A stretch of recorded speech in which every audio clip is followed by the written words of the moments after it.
Look, friend. The game has already begun. Allow me to make you an offer. One you can't refuse.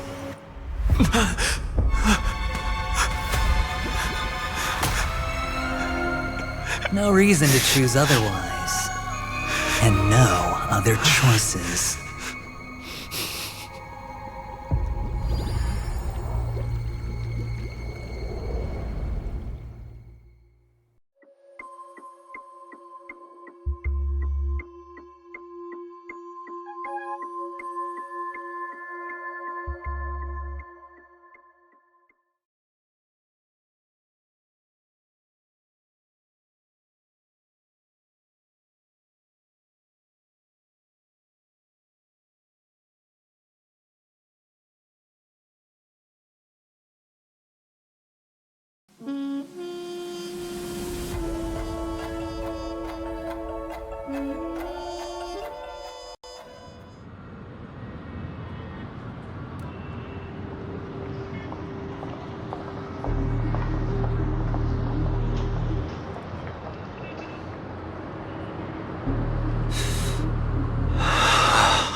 Brother, I'm back. Welcome back. How is your preparation for the performance coming? It's fine. Don't worry.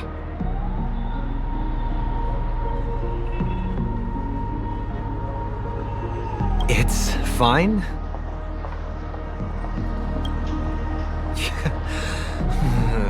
This is not good. You're the pride of the family. Don't let those unnecessary emotions affect your perfect pitch.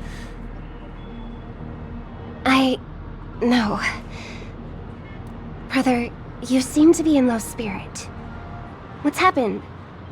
Is it because of the Watchmaker's guest list? Yes, I received the report that death had taken some of them. Perhaps someone was behind it. I'm sorry, I forgot you just came back. You probably wouldn't know about it. Somehow, a nightmare called death has descended upon Penacony, striking indiscriminately, bringing spiritual death to all equally. In the utopian dreamscape envisioned by the family, such sorrowful incidents shouldn't arise. It profoundly undermines the equilibrium and serenity of the dreamscape. How detestable. I can't believe this has happened. Was someone killed again? Yes, there were two.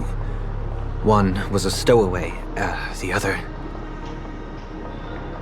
was you. That's enough, fool.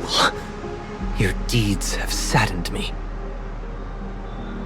Pretty sharp, aren't you, chicken wing boy?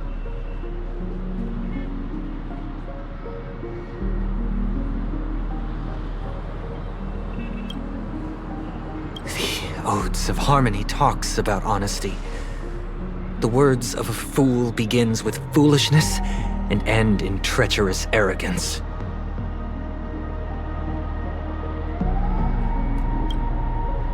Please leave. Their dreamscape doesn't welcome you. Oh, come on, lighten up. Why so serious with all the quotations and references? I'm just curious. Now things have come to this. Is the family still unwilling to fight?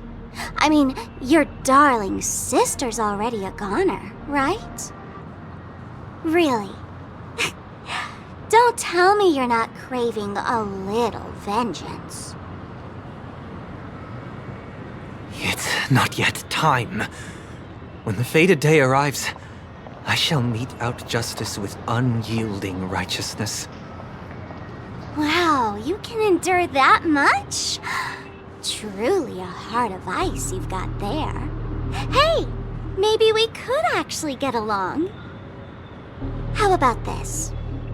I'll stand in for your dear sister at events. Surely you don't want the world to hear the Charmony Festival's been called off. The family has a plan. And do not dishonor my dear sister with your deceitful tongue again, fool. All right. Just putting it out there. If you're ever in a pinch, remember, I've got your back. I mean, who could resist a guy rocking spikes on his wings?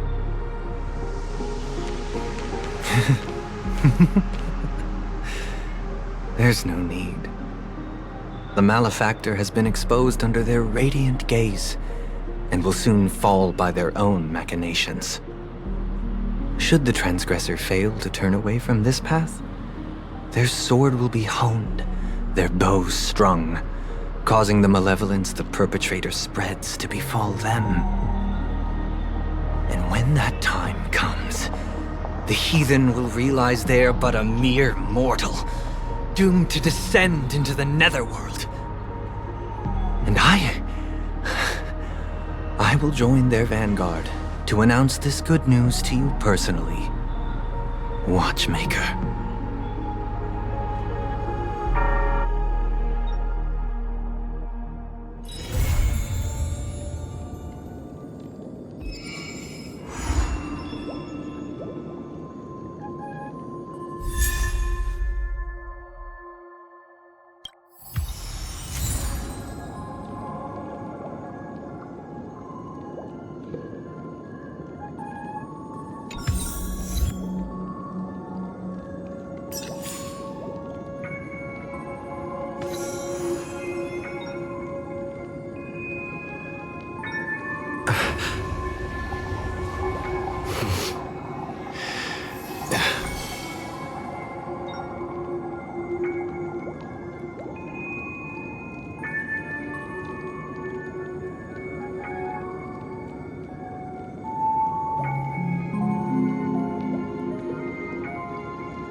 Nice.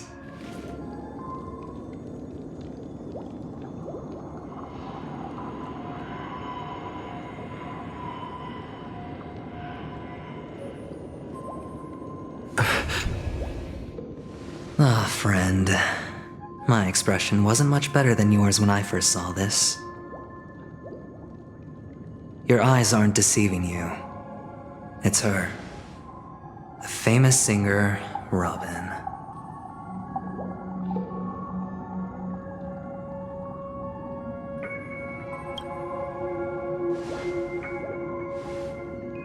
Well, first of all, can I just say that this had nothing to do with me? I'm just an unlucky bystander here. The family can testify for me. If you don't believe me, just ask anyone in the Bloodhound family. They hate me and they hate the IPC, so they'd never lie. This is not where the crime happened. What I showed you was a memory. The most basic light cone manifesting tech, authorized by the Garden of Recollection and owned by the IPC. Did you really think the Galaxy Ranger was an outsider this whole time? Penacony has made a solemn commitment to protect the safety of anyone inside a family dream. Any person in distress will be forcibly awakened and safely returned to reality. What gives them the confidence to make such conclusive statements? Because behind this promise is the harmony. The family's Dreamweavers link up their minds together to construct an unbreakable defensive line. Breaking through this line of defense to create death in the dreamscape. Not even a memo keeper could do that without the family's permission. Who could have done it, friend? The only one is her. The girl who calls herself a Galaxy Ranger. An imposter, an unsought guest, an emanator who hides her true identity. Ifrit's death was a foregone conclusion. And Robin? Her misfortune was staring right at her. Who will be the next to die?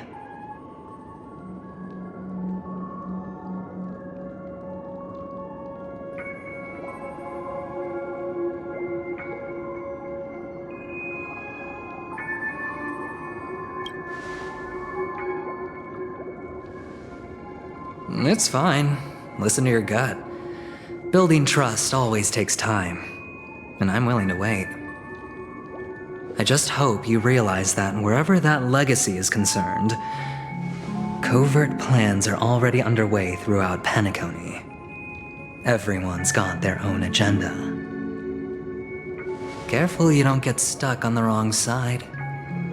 If I were you, I'd keep my distance from Acheron. After all, any schemes out in the open are always going to be better than a monster in the shadows, right? Who's to say there isn't an even deeper conspiracy lurking beneath the surface? Memo Keeper, I think our little deal is finished.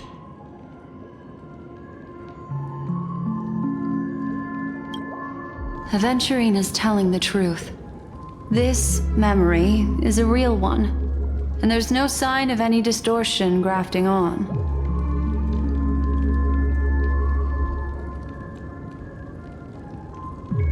The IPC is not the Garden, and there are real limits to what they can actually do, but you know all this. Friend, let's not beat around the bush here. The thing is, I want to reach out personally to team up with the Astral Express. I told you I'm just not interested in scrambling for the legacy. I just came to Penacony for work. I'm here to retrieve some lost property for the IPC, if you catch my drift. I'm talking ownership of this frontier prison.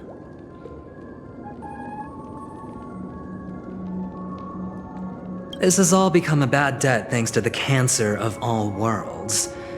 The IPC has tried sitting down for negotiations time and again, but the family wouldn't even take our calls. You have no idea how difficult these people are to deal with. Put it this way, they've hushed up the existence of death before, so they can definitely cover up any news about Robin's death. It'll just quietly float off like a bubble and pop. Nobody ever being the wiser.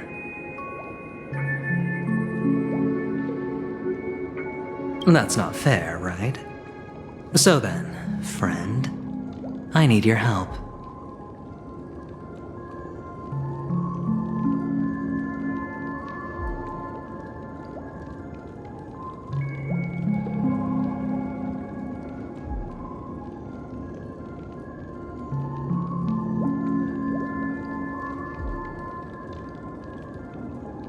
I have but only one goal.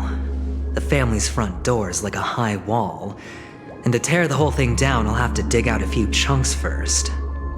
Once I find a weak point, the IPC will have plenty of means. Now we have our chance. So long as we can get to the truth behind her death, we can have justice for Robin. While also gaining a valuable bargaining chip for bringing the family to the table.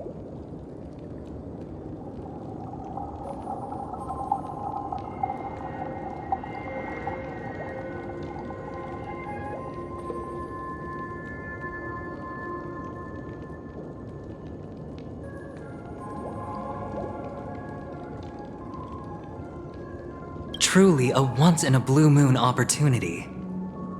I've been investigating and making lots of friends all over Penacony precisely for this very moment.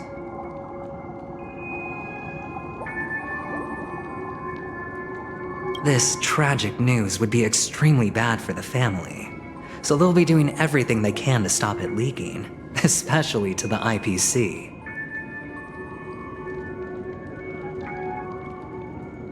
But I trust that there are still a few factions that remain exceptions. And that's why I need you all. The reputation of the Astral Express precedes you. And the Harmony will give you the fairest of appraisals.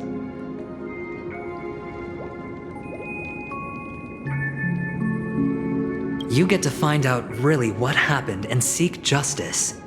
And I get to put it toward completing my mission for the IPC. It's what you call a win-win situation.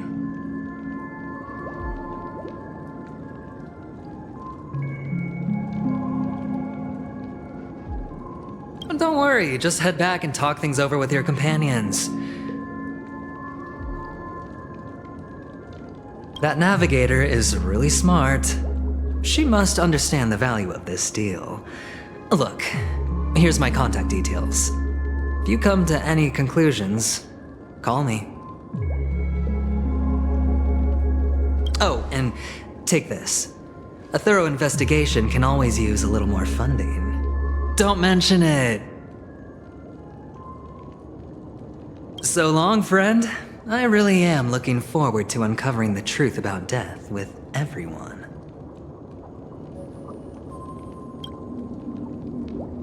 Aventurine just sauntered off. He really doesn't mean to force it, but something still seems off.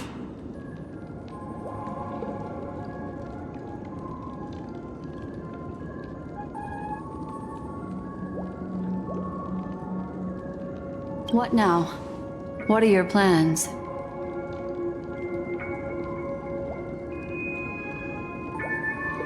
Black Swan. What is she thinking?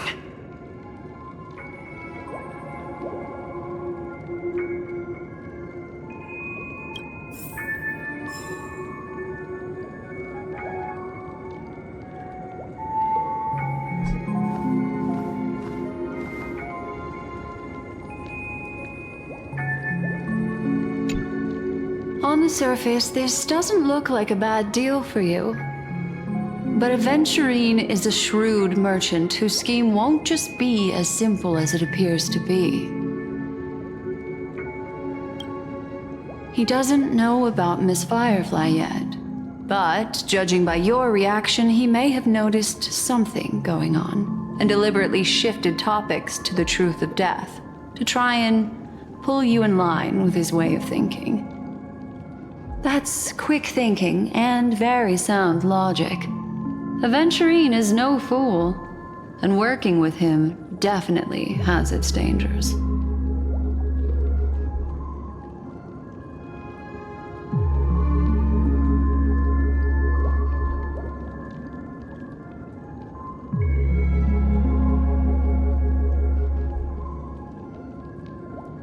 But you're talking about real evil.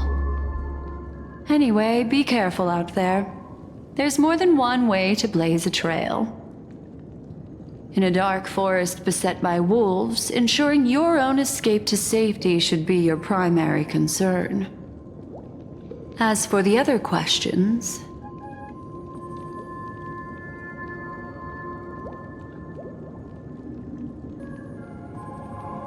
I'm not sure the two cases were committed by the same culprit, but that massive wound looked like its winged blade. We've all witnessed it in action before. Plus, it seems unlikely that there would be two lethal entities loose in the dreamscape.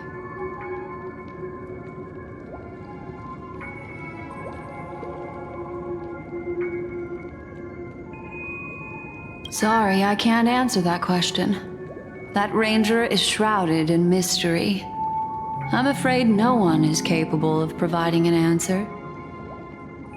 But without a doubt, she is the most special guest at this banquet. It's like Aventurine said just then. It's best to keep your distance from her.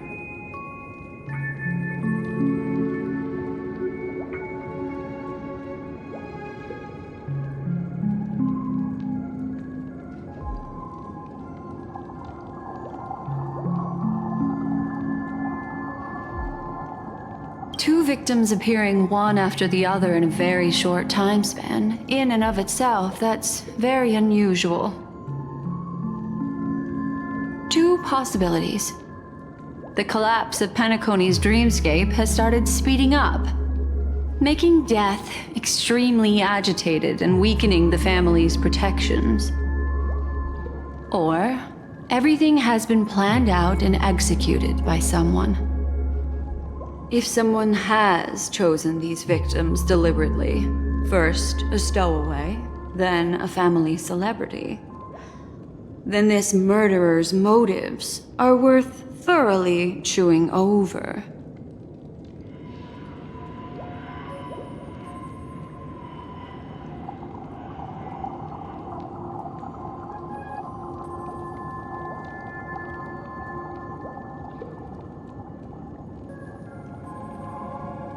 It's all happened so quickly, I can only make conjecture. After leaving here, go have a chat with your companions. I hope you can clarify the source of this confusion.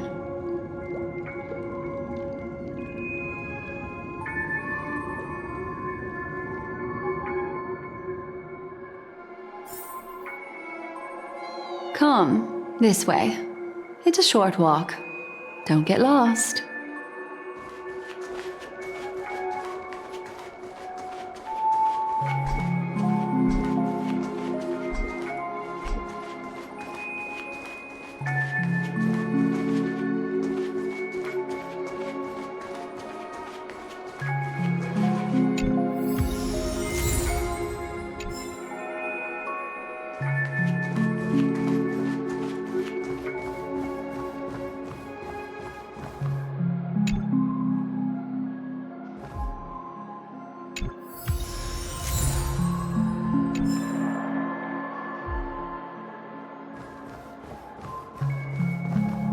This way.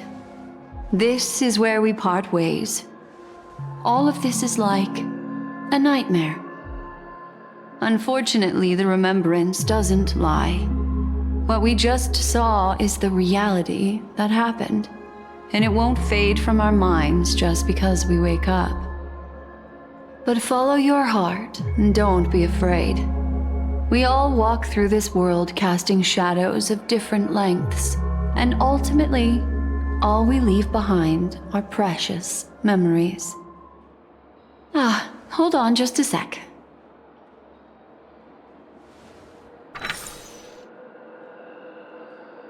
There you go, a small parting gift. If one day you unfortunately fall into the deep waters of the memory zone and there's no memo keeper to join you, hopefully it can guide you on my behalf. I also pay great attention to the ways of the world. Just think of this as an apology from me for hiding something from you. Then, I've something private to take care of regarding that Galaxy Ranger. Let's leave things there, shall we? What fascinating memories will you bring for me next time we meet? I sincerely look forward to them.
A family rep. Is Himiko okay?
Is that all?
So much has happened.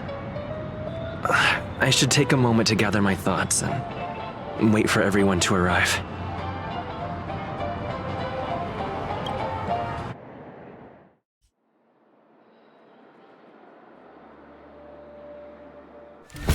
Better unsheath that blade now, Ranger. Do you still dream, Hunter? Of those slain by your hand?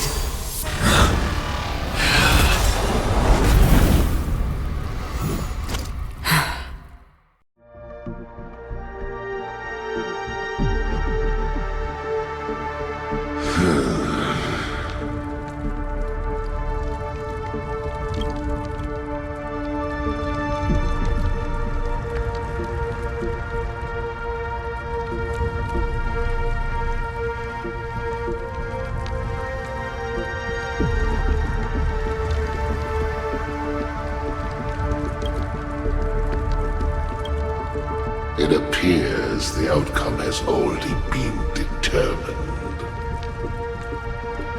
You're still alive, as are you. You still have room to make a choice. Leave the music box behind, and then go. Choice. The bloody trail of the destruction leaves no room for hesitation. Vatora's fire demon.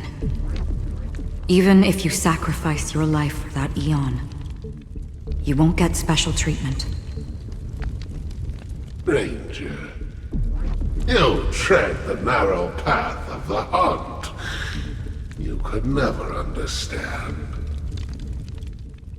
We come from the fire, and are born bathed in fire. We spread, burn, and destroy, until all the kindling has burned out and we leave only ashes on the ground.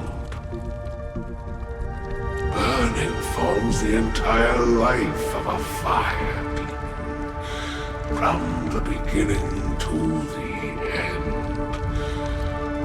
We are born to die, just to put into practice a profile of another universal truth. All things are created for the destruction. Your companions don't seem to think so. They fight for your chance at survival. They are my children, and just as I was, they are flames that have yet to burn white hot. They're still young, and I don't blame them. But my flames are faint, and time is running out. Can you see the planet of festivities in the distance? I plan to bring Purgatory with me there, and before that, I must surpass you. Why?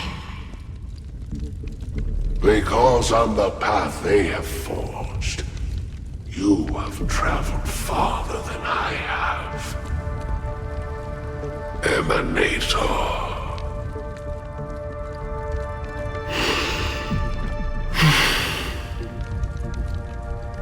You cannot hide your true identity. Draw that sword, for we shall indeed remain here, bound to fight a decisive battle to the death, for I choose this.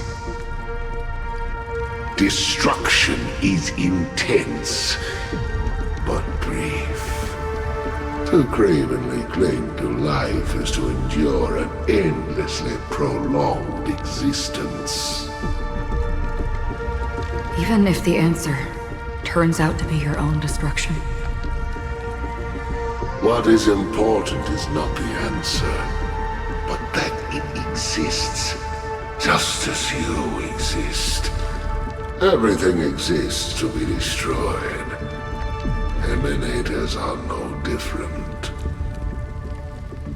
Just as even sweet dreams may be born of the void, the so-called impossible is merely something that has yet to happen.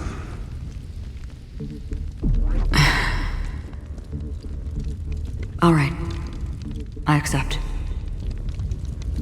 You shall witness the most brilliant and intense fire in existence.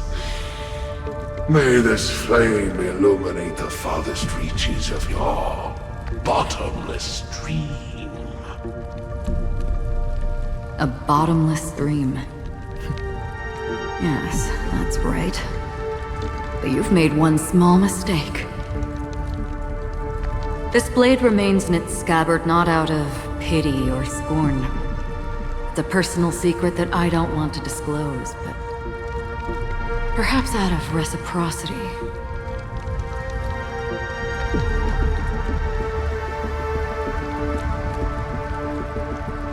I'll reveal the truth to you. The hunt is not the path I truly follow.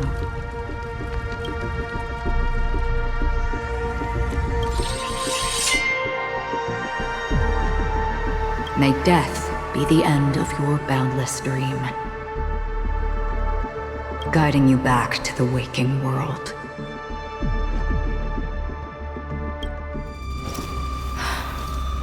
I still see them in my dreams. Hold it. Your time hasn't come yet. My time.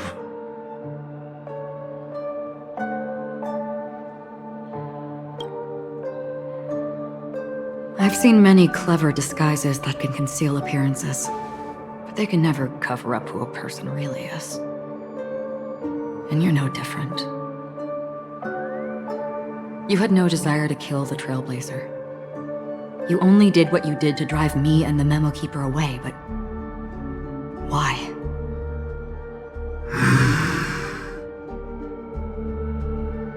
Did Destiny's slave make you do it?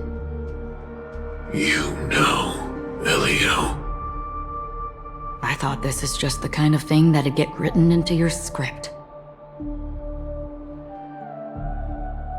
My script has always been brief. Other than that, anything beyond that is unnecessary. He knows my nature. There is but a single destiny from which no one can escape. And until then, I hold the privilege of choice. However, you appear to be ignorant of this, so it's time for me to inquire. Who exactly are you? Not your enemy, perhaps. That's not what I asked. I don't deserve your curiosity. Loners wandering the cosmos always have their secrets. Take me.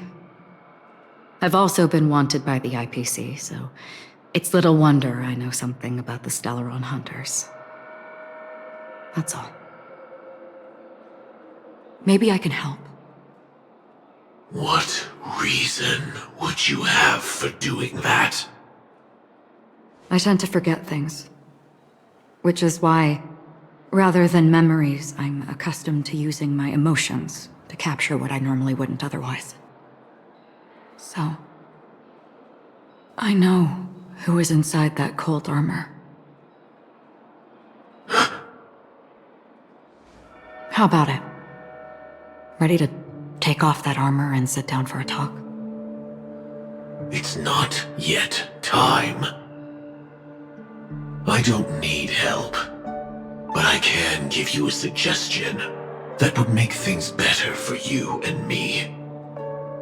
If your goal is the Watchmaker's legacy, then go look into the family. Not only are they covering up the existence of death, but they're burying the past and the truth about what happens inside the dreamscape. Already on it. And the Astral Express is no enemy of yours. I know that. I just never expected to hear you say it. What's next, then? The Trailblazer's been taken by Black Swan. Will you go look for him? No need for that.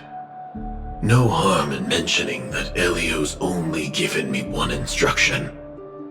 Get all of the Astral Express to track down the Grand Legacy. I tried settling this in an easier and more direct way, but as you can see, here I am, confronting you. I failed. Can't ever go against the script. The so-called impossible is merely something that has yet to happen. That's it. Before we split, can I ask you one more thing? Is there anything else in your script about me? I'd like to know what kind of footnote I get to leave in that future foreseen by destiny. Unfortunately, not a thing came up. I knew it.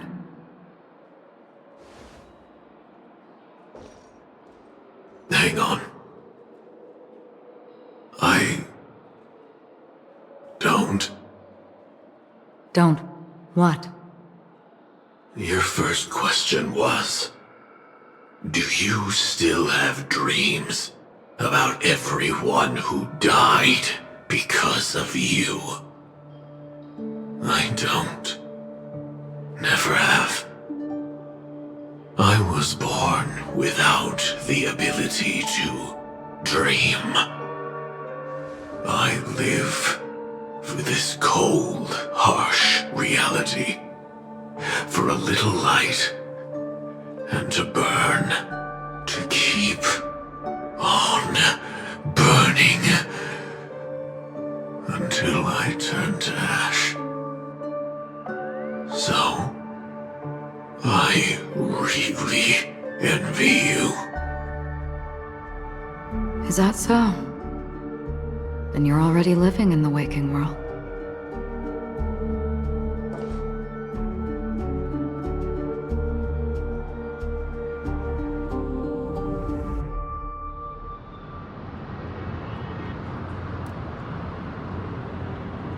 We heard about Miss Firefly from Black Swan, but we never expected Miss Robin to... I'm sorry that I couldn't be with you then.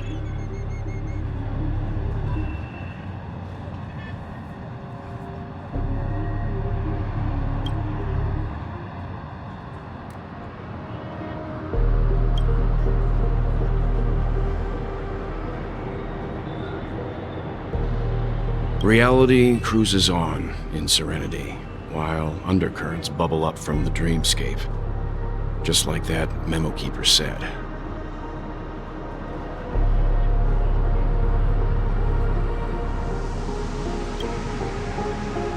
Stay strong, everyone. We can still do what we can for them. Starting with finding the murderer.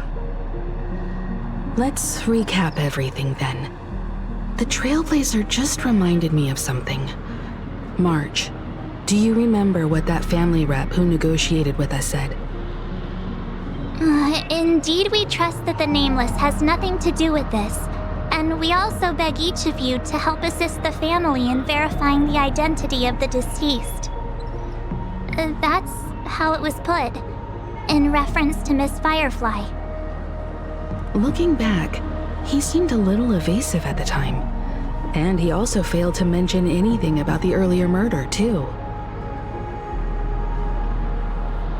The family's planning on covering up all news about Miss Robin's death.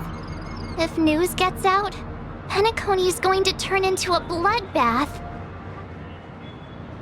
But the murder that followed closely after was obviously beyond their anticipation. The family had to try and turn things to their advantage by bringing in reinforcements from outside. The Charmony Festival is nearly here. They must be snowed under. It may also be that Miss Firefly's murder had so many witnesses that it couldn't be covered up. So they went with the flow and let more people on the scene to control the situation. After all, the nature of the two murders is fundamentally different. The family's first protective measure should be against malicious actors among the guests, such as that IPC envoy.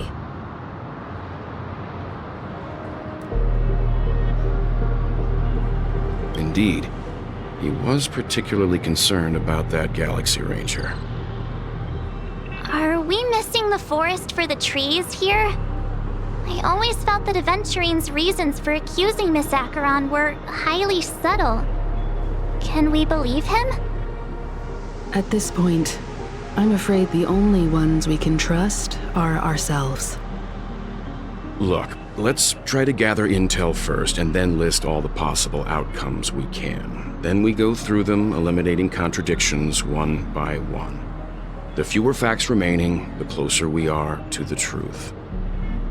I've still got this sense of foreboding. It's like we're stuck in a whirlpool, spinning around that legacy even after everything that's happened.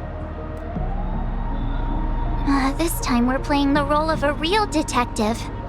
But before we start, what are we going to say to the family and Aventurine? As I see things, the family harbors no ill will towards the Astral Express. If they didn't trust the crew, they wouldn't have casually commissioned outsiders to investigate a case that's, in all likelihood, a scandal. Plus, this is the family's turf. Teaming up with them should make things easier for us in the future.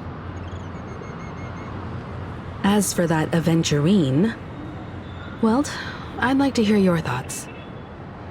He's complex. He deliberately slow-played his hand during negotiations while running circles around us all the while. He appealed convincingly to both reason and emotion. It wasn't forced, but the intent was obvious. Still, it's good to have contacts among all this uncertainty. Aventurine showed his skills, and as far as our interests are aligned, he can become a reliable ally. We also need to keep a certain distance from the family. Never let them get too close. Teaming up with the IPC helps balance that out. If either side makes a move, we have the option to pull out. So you suggest accepting Aventurine's proposal to team up? Yes. It's risky, but we can only wait until both sides have played their cards before making any further judgments. I get why, but there's a whole lot of bad guys and girls around here, and I'm worried about getting stabbed in the back. He's been bullied a few times now, and I can't stand it anymore.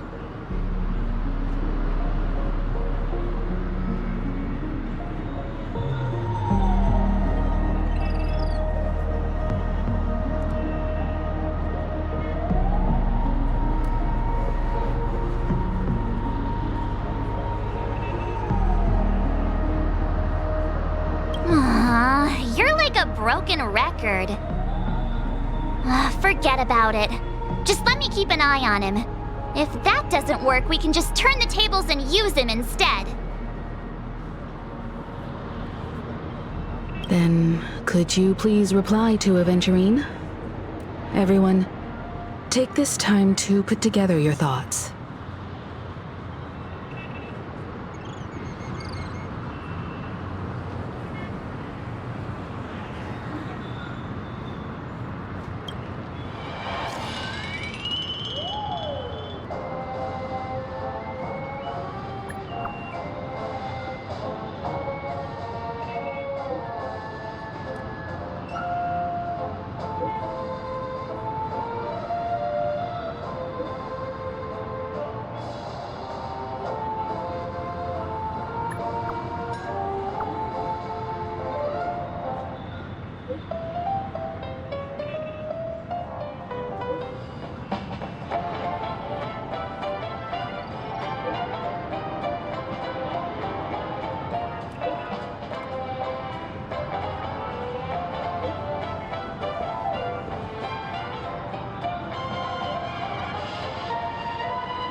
Looks like Aventurine is happy with this outcome.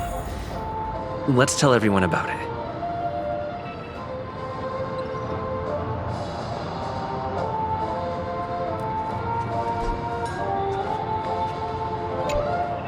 Avengerine's goal is to try and recapture Penacony for IPC.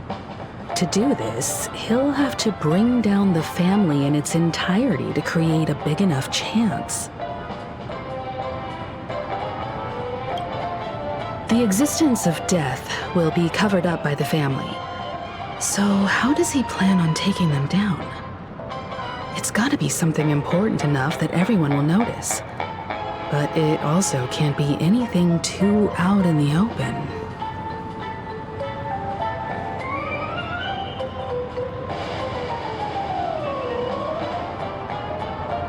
An attack on the hotel guests?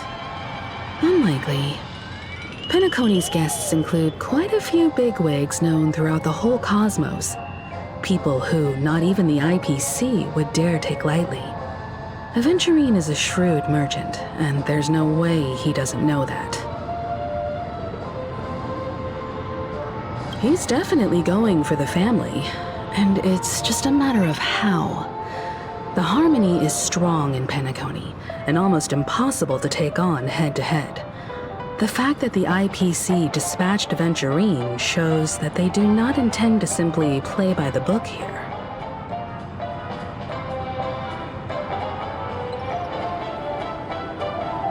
Aventurine has devoted considerable attention to her. But this Galaxy Ranger, we know hardly anything about her, and can't rush to any conclusions.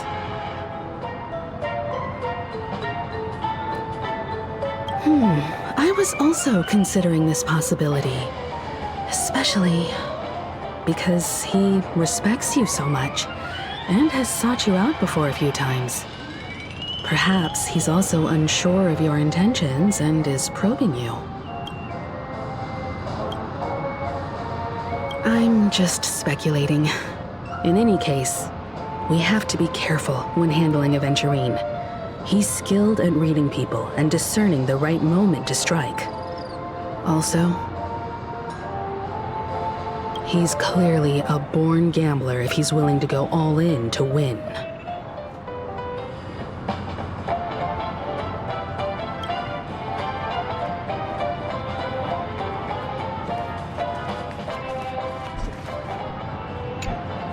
Aventurine said something that concerns me. He accused that Galaxy Ranger of killing Robin without any evidence whatsoever, but said nothing about her connection to that memory zone meme or why he was stalking you. It was a groundless accusation, which only serves to make him seem more suspicious.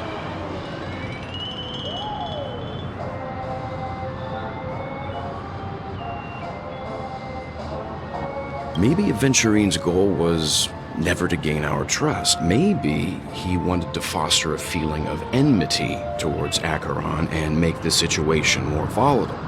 Two birds, one stone.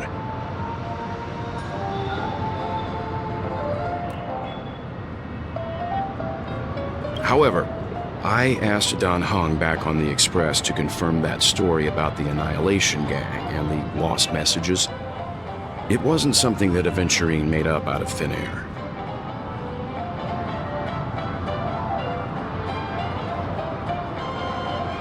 You've met her many times now. What's your impression of Miss Acheron?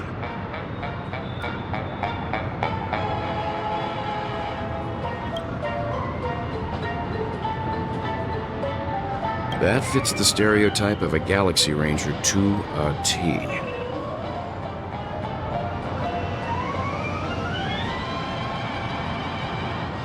Eccentric, unpredictable, and fond of being alone. No wonder she's a suspect.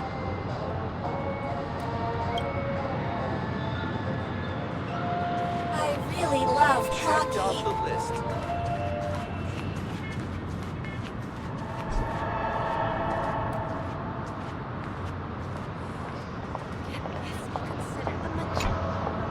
I hope it's not too soon to bring it up, but I feel like Miss Robin isn't actually dead, but that she's still alive and well.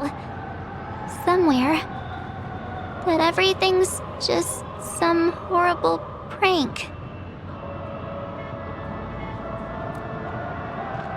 Because aren't we supposed to be inside a dream? How could someone die in a beautiful dreamscape like this? Shouldn't only good things happen here?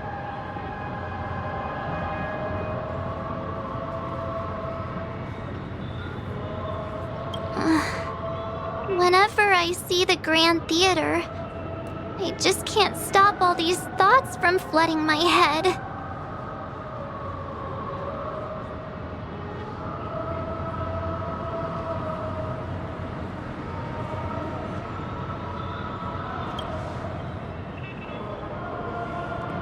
Yeah, of course. At times like this, we're so lucky to have our crew. The family and the IPC. Everyone has their own plans going on.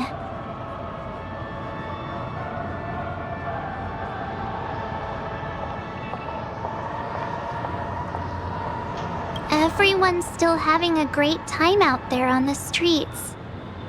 Nobody knows what's happened. It's all so unreal. As if Firefly, Miss Robin, and us we're all outsiders from another world.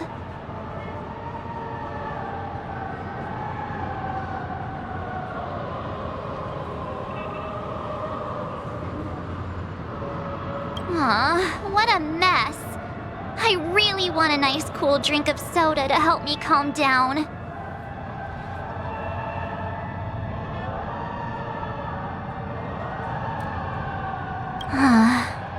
But then I'd be just like everyone else out on the streets.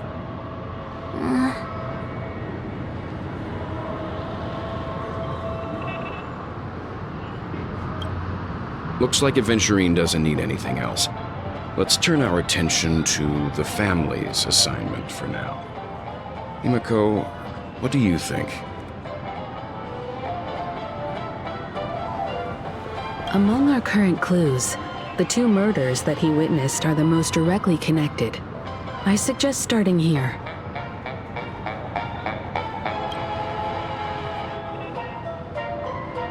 One thing I'm curious about is, if a person dies in a dream, what happens to them in real life?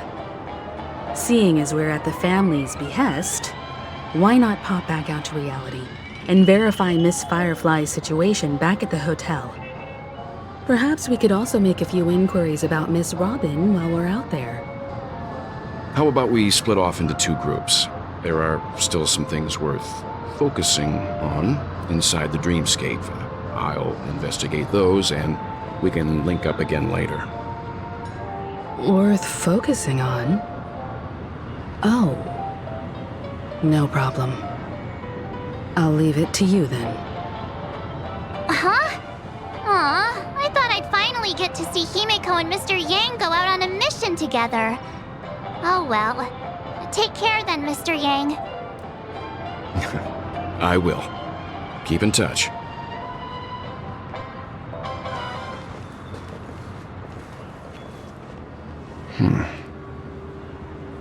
Honored guest, could you come out for a second?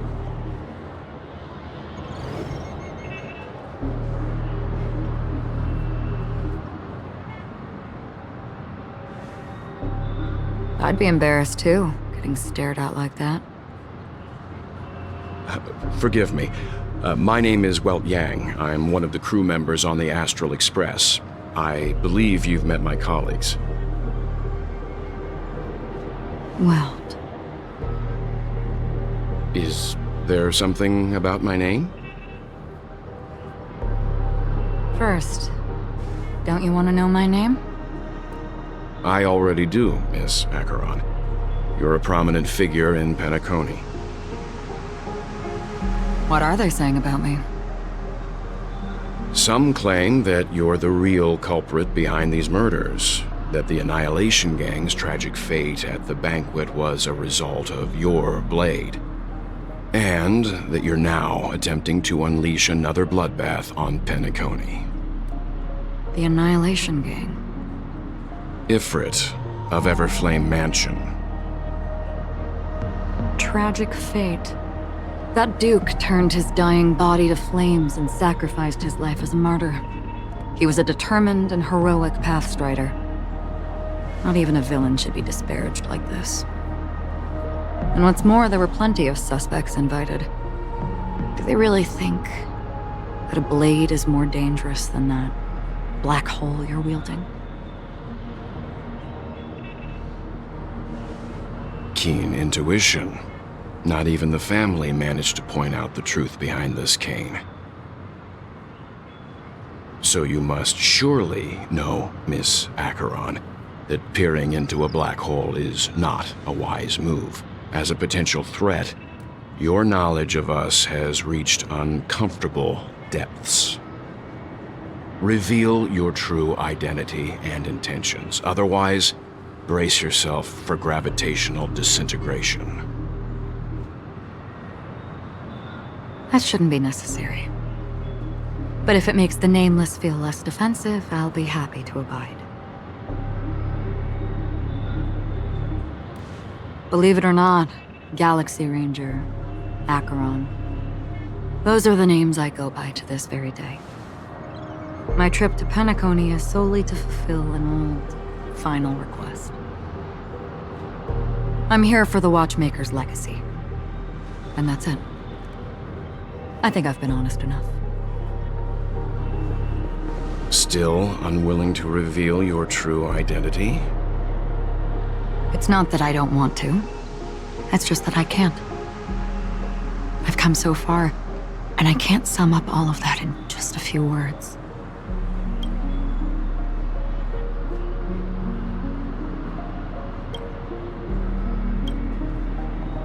Everyone has their own unspeakable past.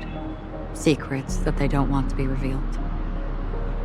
And I won't be asking any more questions, such as why the Astral Express is roaming around the cosmos with a Stellaron on board. Is he okay? That Memo Keeper didn't do anything, right? He's fine.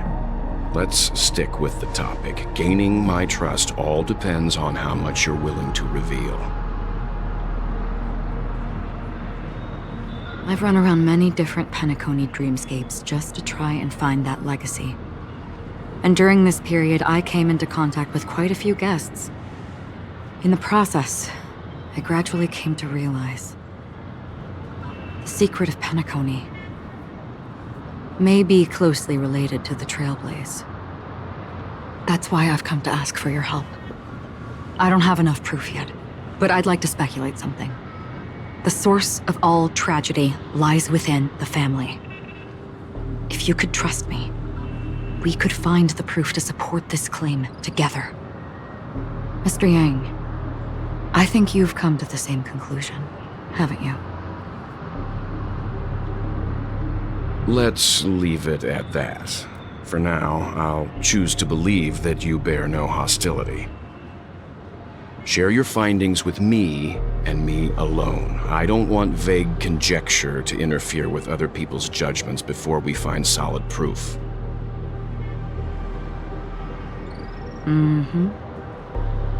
By the way, would you like something to drink?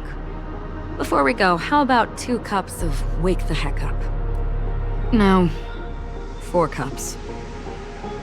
Because the conversation coming up will last forever.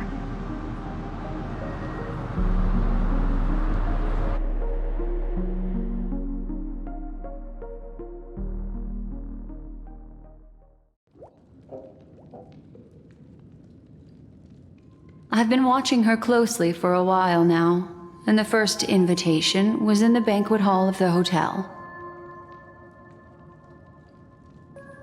She just sat in one corner, keeping silent, chugging down a couple cups of Wake the Heck Up. I told her it's a pungent, bitter beverage, not the taste of sweet dreams, only for people allergic to Soul Glad. And she said, Really? But I don't taste any difference at all between them.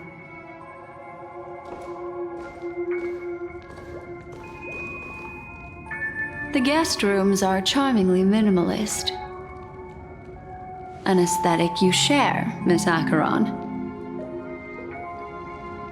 It's a cinch, this music box. The invitation received by the Annihilation Gang. There are latent memories that linger on it yet. You see, memories of you are not yours alone. They travel in other people, other things. I know much, and I can predict even more. With some help, the dead can be made to speak. The Annihilation Gang, that band of desperados who all disappeared after meeting you. What exactly happened to them? Well, let me reveal all.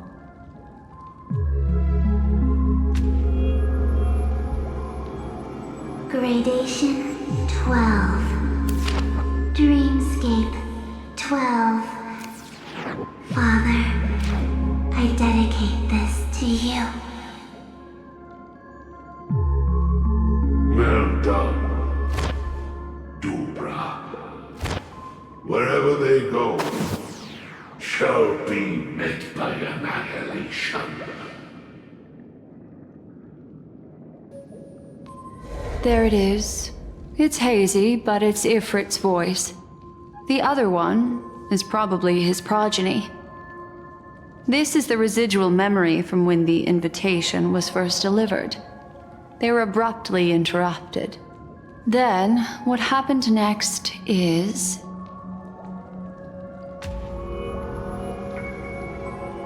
They sought refuge in a land of sleep, merely wishing for undisturbed rest, away from the storms. Children of the Flame, this marks your rite of passage. She won't be necessary. I alone am enough.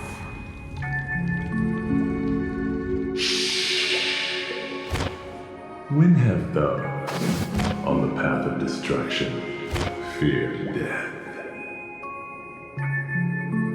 The Everflame Mansion has set out on a journey.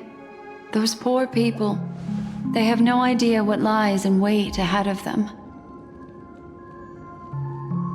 Memory recovery is going well, but slowly. She'll be here soon, and time is short. There's nobody else here, so there's no need to be delicate. In fact, I think I'd better go all out.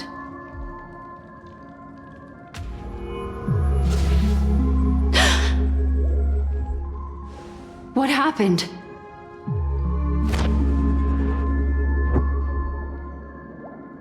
The memory after that is blank. How is that possible? This music box fell into Acheron's hands, and she brought it to Penacony. That's a fact, and that's how it should have gone. But along the way...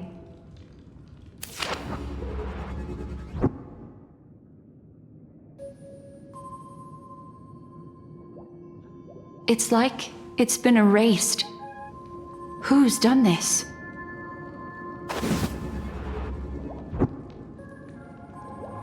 Who are you? Who are you? It's... No. Is this not a memory? Oh, a memo keeper. Do you serve the Garden of Recollection? Or the Cremators? My name is Constance. A pleasure to meet you. We were supposed to meet in Penacony and spend an unforgettable time together. But that seems unrealistic. Dahlia's not welcome on the banquet star, and I don't need a coming-of-age ceremony. And you, I know what you're looking for. Want her secret? I can give it to you, and then you can enjoy the banquet for me.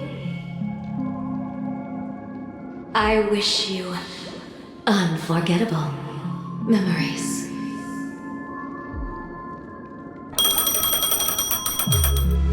Oh. A phone. Wanna listen in?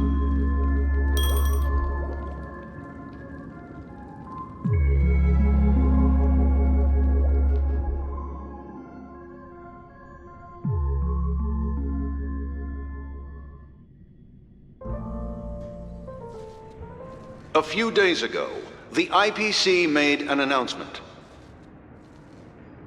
Under the watchful guidance of the Marketing Development Department, and in accordance with the Interstellar Peace Charter, the independent Sigonian sovereignty has hereby been established, and shall take a legislative seat at the Interstellar Congress. The formation of the Sigonian sovereignty is of great historical significance to the Sigonia system. This move puts an end to the planet's long and bloody history, turning the sensational Kataka-Avgin extinction event into a distant memory. Sigonia 4 is located in an unclaimed zone at the intersection of the Denise, Prothean, and Dorneau star clusters. The planet's surface environment is known for being extremely harsh, constantly faced with the threat of impact from small-scale celestial objects. This is why very few intelligent species have made this planet their home, dividing themselves into several tribes to eke out nomad lifestyles as they struggle to survive the arid desert wilderness. They have developed their own folk beliefs that are independent of the Eon belief system. Sigonia. Sigonia.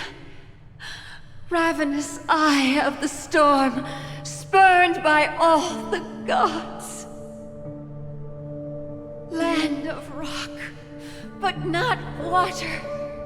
Lightning, but not rain.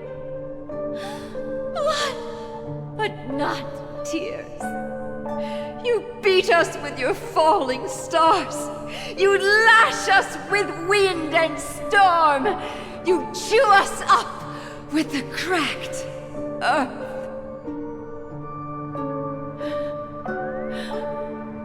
You promised us a land of honey, yet yoked us beneath a sword of bitterness. Oh, Gaiathra Triclops, if thou can hear me, please open up thy 3 eyes and gaze upon this child. When you took his father, my child was still sleeping in my belly. And where my husband went, I too soon must go. I don't ask for a peaceful death, just for you to tell me, does the baby swaddled sweetly asleep? Does he dream of his mother's heartbeat and the sound of falling rain? Please tell me whether this life is all just a fleeting dream. Otherwise, why would this child be born to face impending death?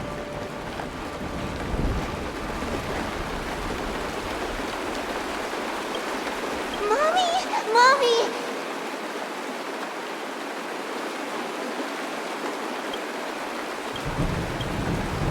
Mommy! The rain! It's raining! Raining?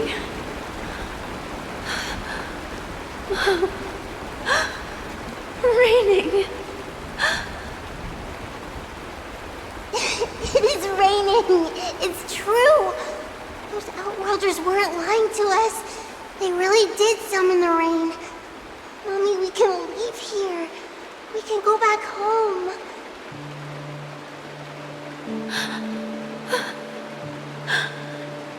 Back home. Triclops. You came. Do you hear that? Thank you. Thank you.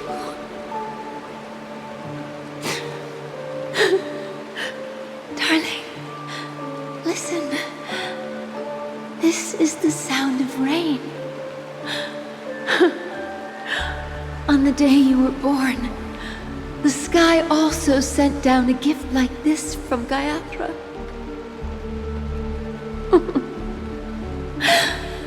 Such a lucky child. Such a blessed child. Just like your name. A gift from them to Avjen. My boy.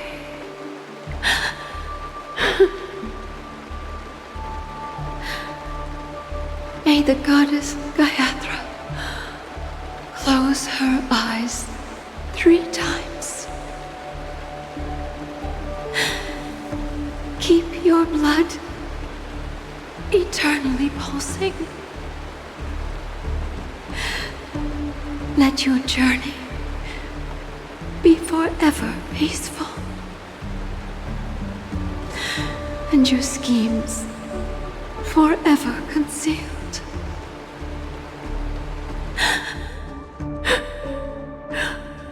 Welcome to this sad world, Kakavasha.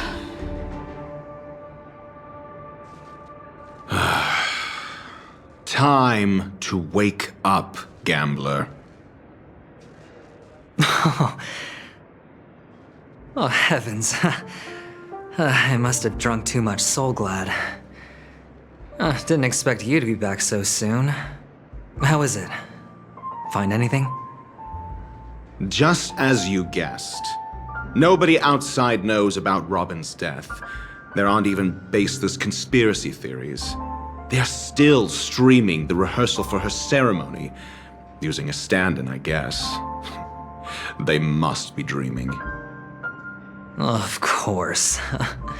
Who could imagine that death would actually descend upon the idyllic dream created by the family? Let alone that the victim would be the female lead of the Charmony Festival. To be honest with you, I didn't believe it. I even tested it a few times myself, until I discovered that I couldn't actually die.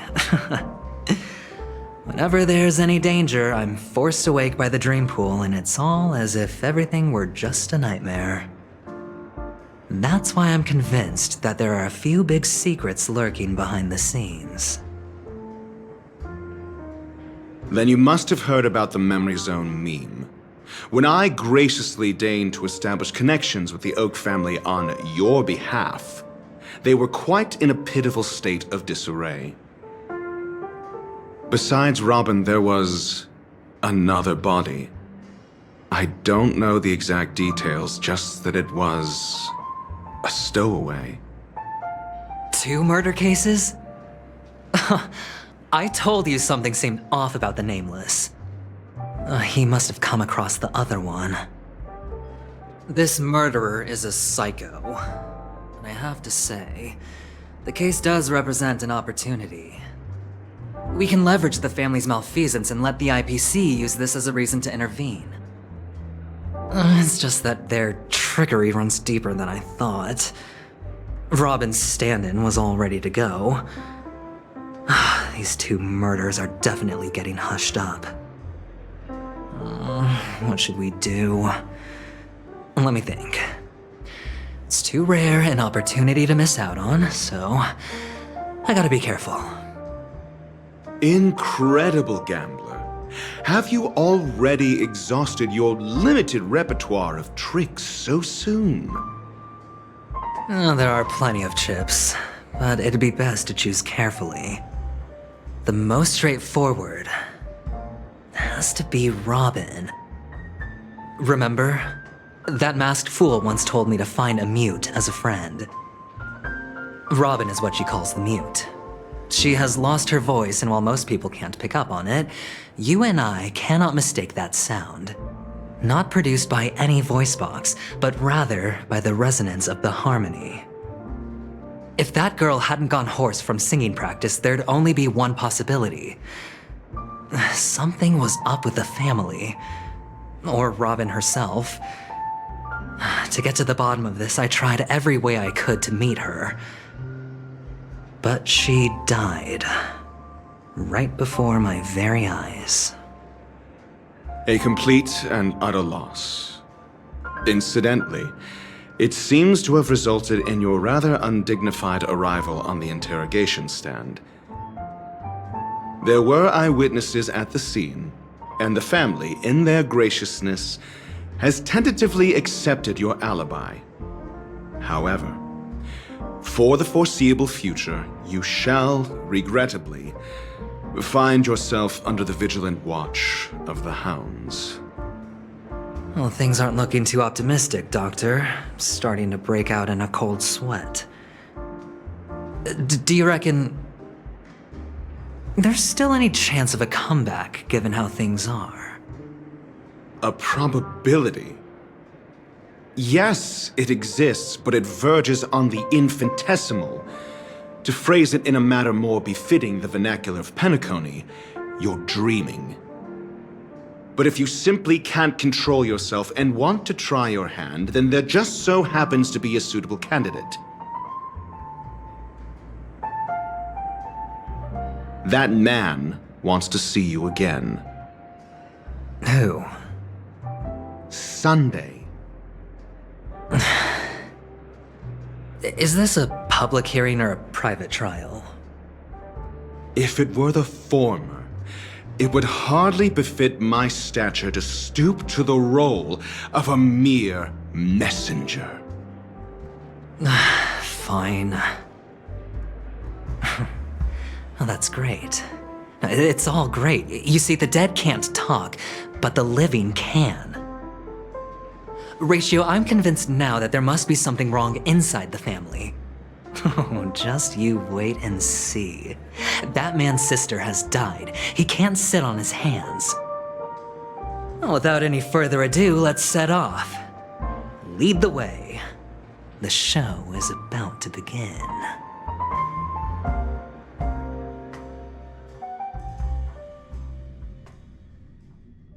We're here. The Dewlight Pavilion is the Oak family's fortress and a place where heads of the families meet to discuss great plans for Penacony.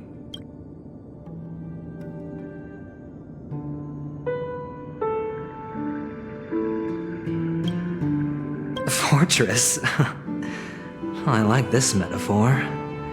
I dealt with the warlords of the Amanica star system not long ago, and their synchronized orbital manor wasn't this heavily guarded.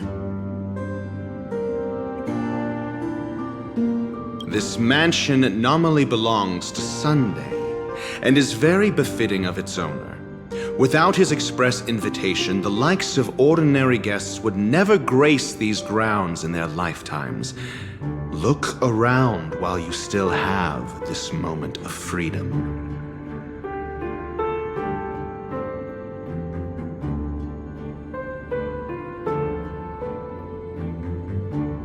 Hey, Doc, whose side are you on anyway?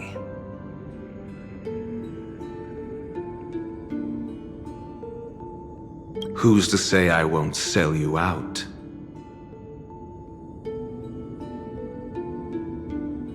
We'll see. When we meet the authoritarian master of the Oak family, I'll pry an answer out of him. Follow me and I'll bring you to his parlor. Hold your tongue and let me deal with the members of the family.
This is hardly enough for a seat at the table.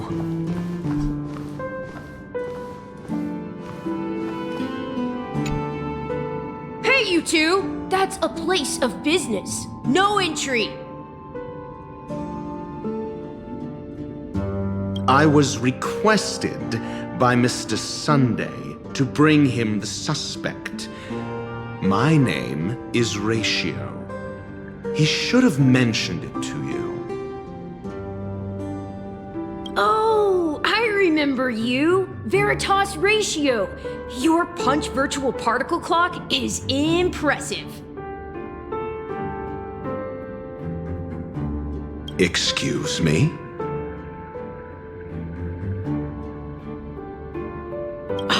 The one on your head. Of course, it's nothing compared to my full pocket dimensional annihilating power armor of the Mobile Knights. Right, and as I mentioned, that fantasy raiment of yours doesn't exist.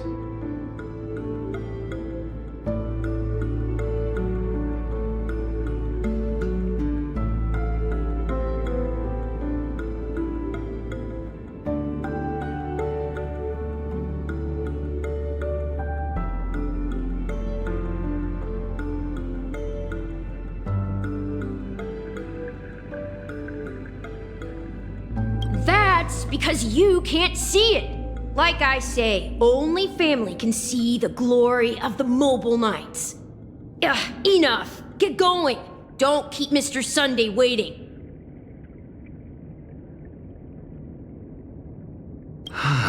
It seems like the idiocy index here is no better than it is out there.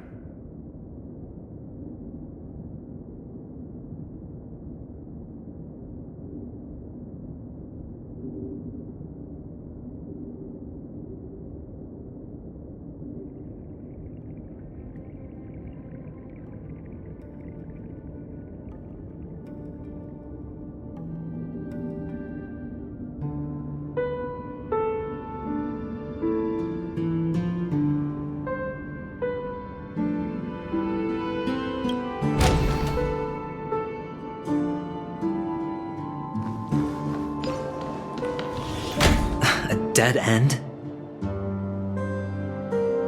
The door is shut tight. Looks like we're on our own.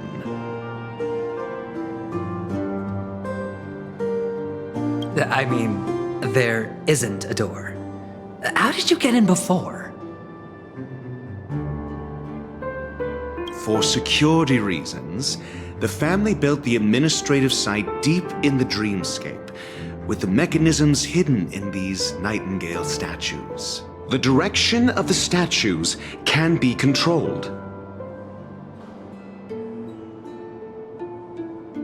On the previous occasion, an attendant named Kona had gone to the side room to verify something before setting the statues in the correct positions.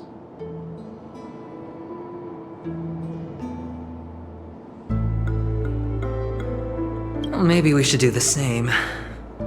Let's go and take a look. Of course, we can also use brute force.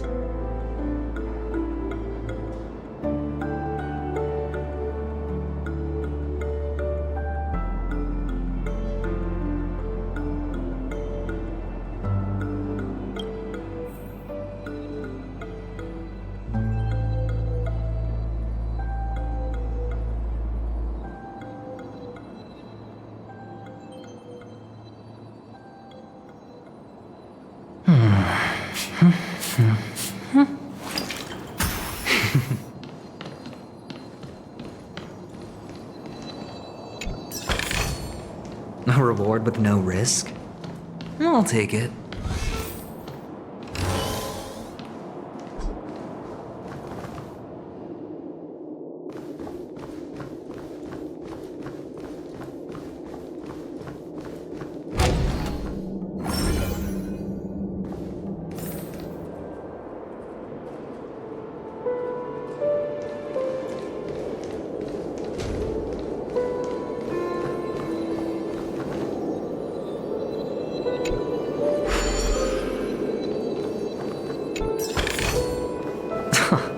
This is hardly enough for a seat at the table.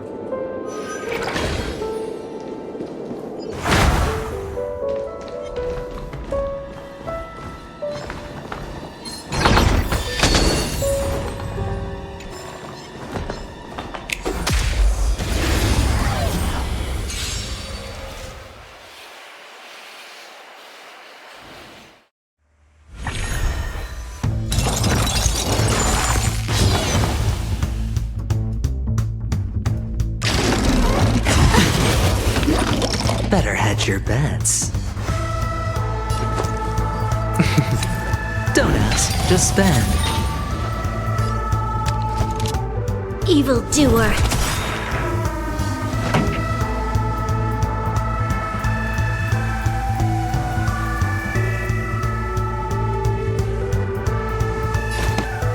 Keep up my tempo!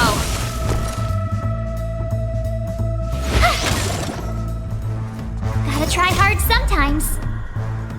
Check out this awesome move!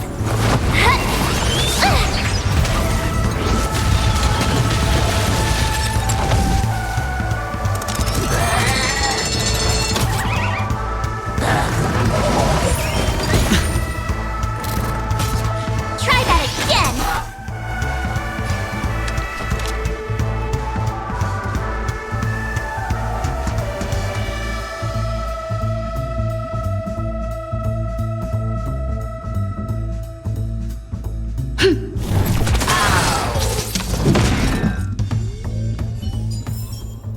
We shall take back what we lost.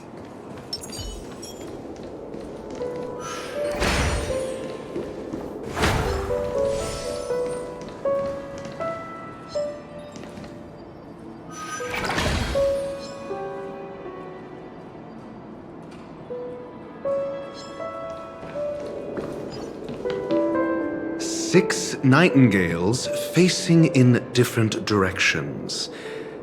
An obvious hint.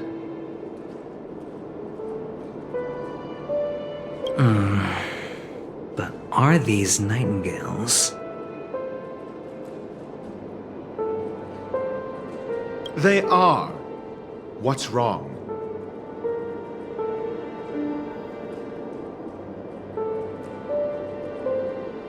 How can nightingales be so huge? They look more like torment eagles to me. There are no eagles in the 5 families, only nightingales. Why am I wasting time with you on this?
Just as I thought.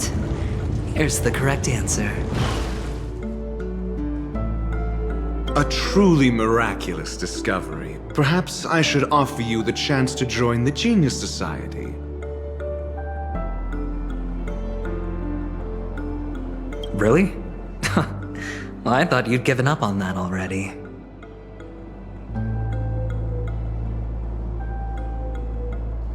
I was being sarcastic. Can't you tell?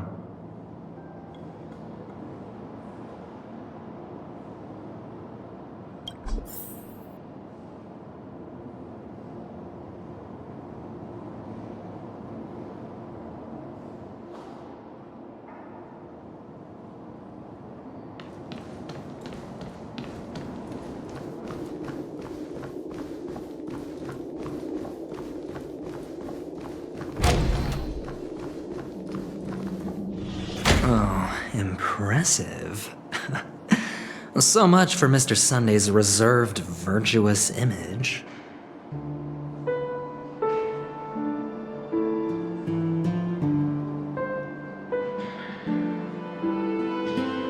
Do you need me to remind you? We're in a dreamscape. No matter how grand the mansion looks, it'll not affect Penacony. Stop wasting your time nitpicking the family here. Yeah, you're right. The only way to destroy the family is death. Sunday must have thought the same. Let's head down.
Hold on. Huh? What's wrong? Are we heading the wrong way?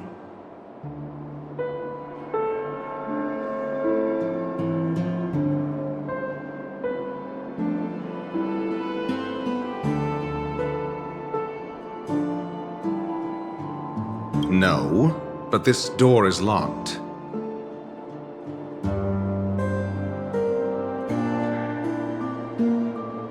My friend? Did you really make an appointment with him?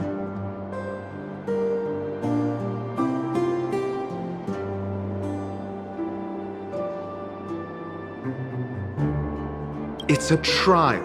You got to prove your worth to Sunday before you can speak with him.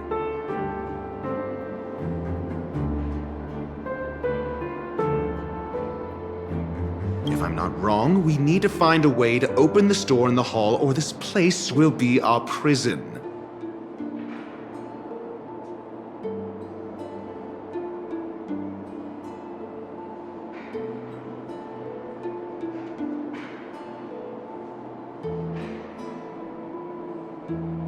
Oh, an escape room. My favorite.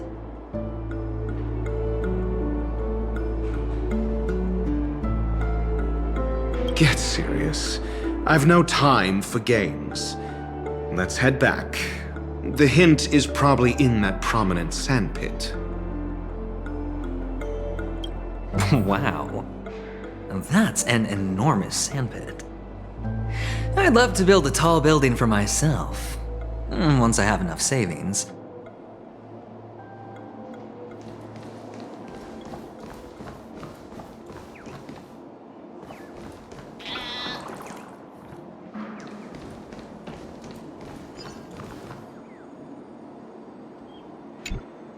Oh, look.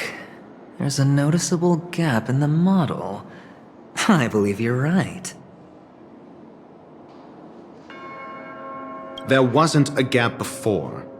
That man must have done it intentionally.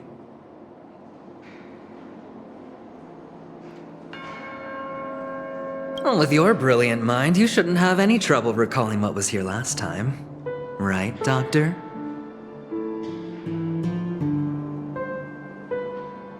Of course.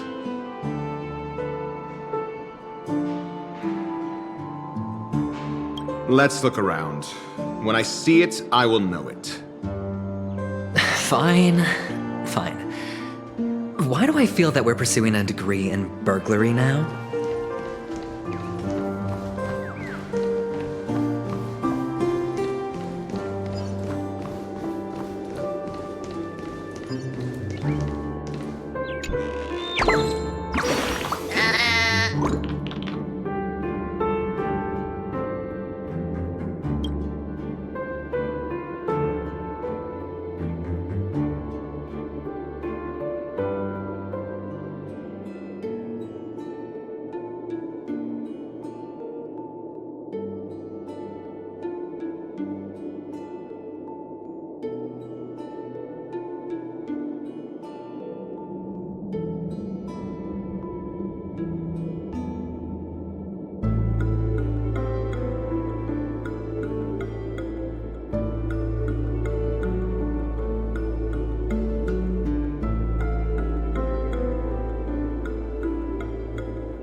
A 10-to-1 payout?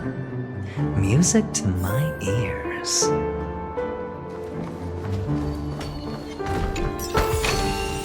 A reward with no risk? I'll take it.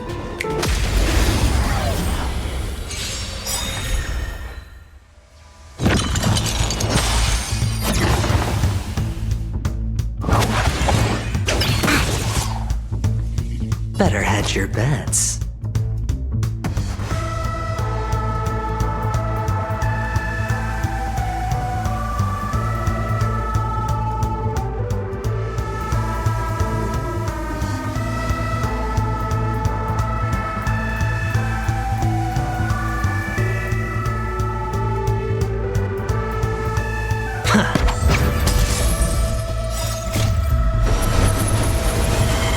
To guard and defend.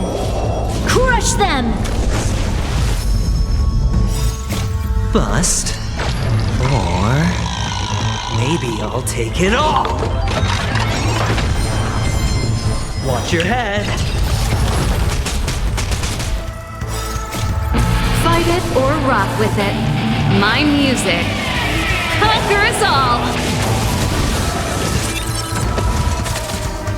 The time is now! Lend me your strength!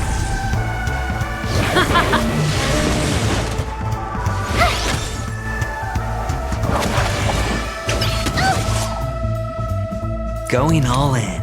Tabs on me. The time is now! Lend me your strength! Let's rock!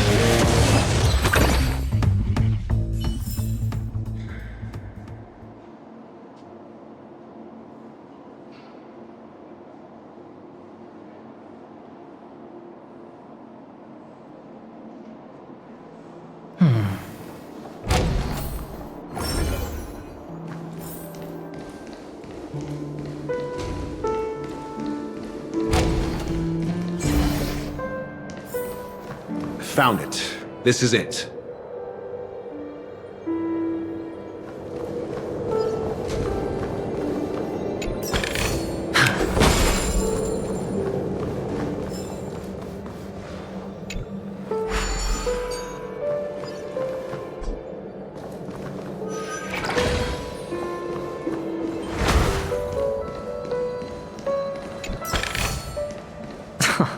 This is hardly enough for a seat at the table.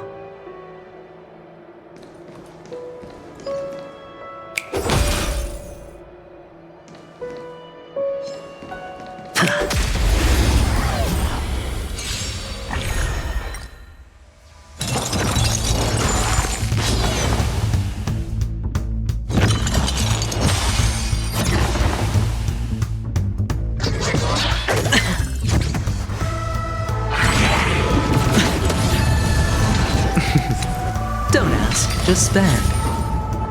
The time is now! Lend me your strength!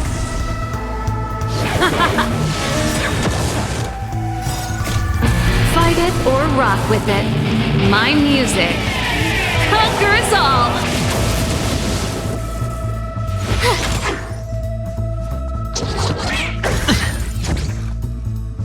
You can't run! Can't lose this one. Bust. Or maybe I'll take it all.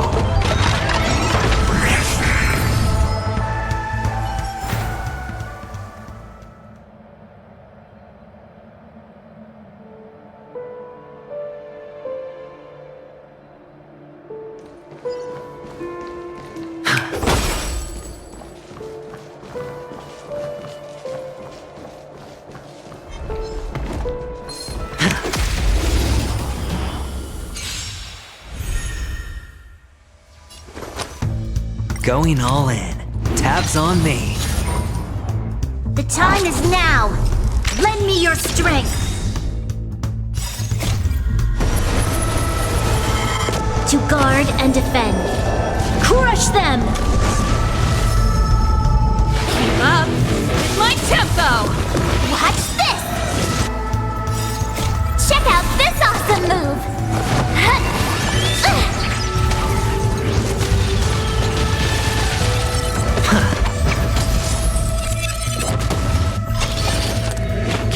this one. The time is now. Lend me your strength. Turn up the volume.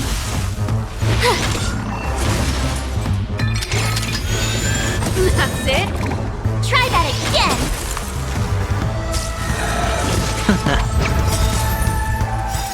Bust. Or maybe I'll take it all.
Feeling lucky.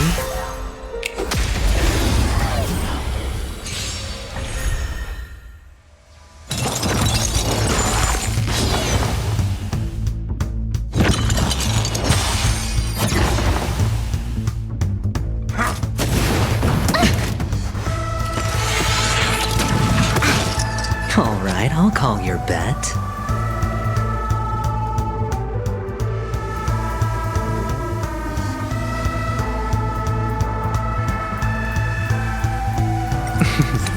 Don't ask, just spend. All right, I'll call your bet.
Fortune follows luck, just like it always does.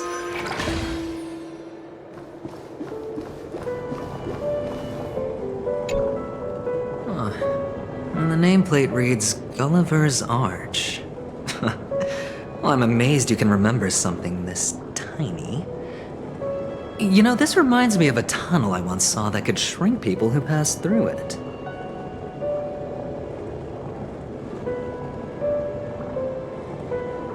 If I were you, I would shut my mouth. It's wise to remain silent when you should.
Oh, this reminds me of one of those building toys. You know, with the blocks. I've never played with them before. I wonder if it's more interesting than stacking chips.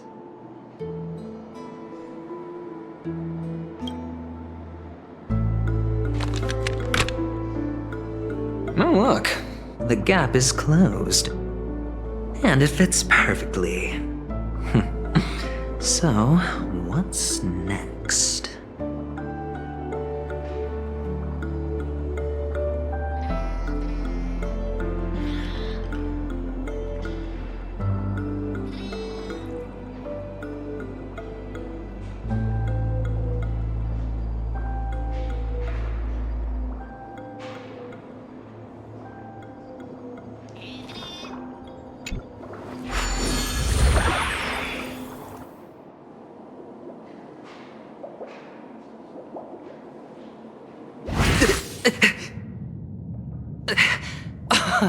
Oh, good heavens.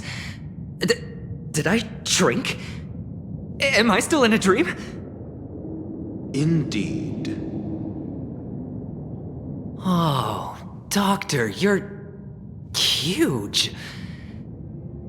It's me! Down here! In the sand pit! Oh, actually, I think we could make this work for us. Just find a way to slip me into Sunday's collar, and I'll infiltrate the family just like that.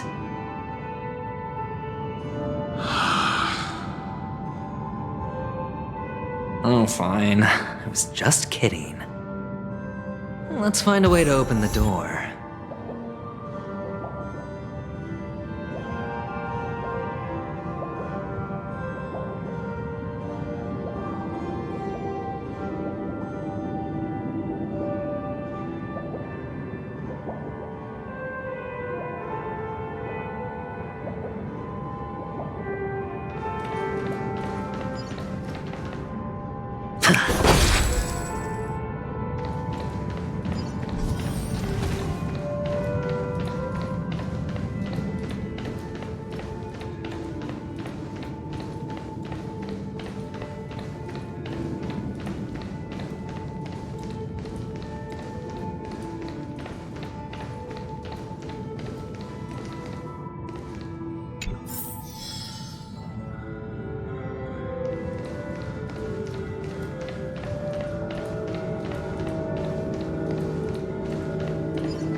Hello!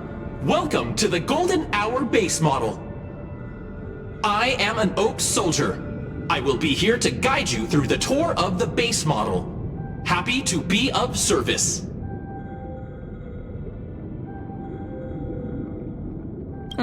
And tell me about the tour.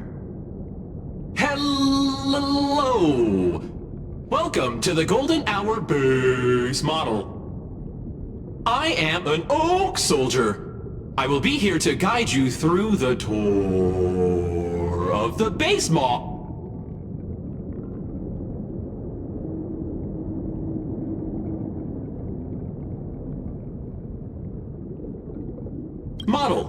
Happy to be of service. Generating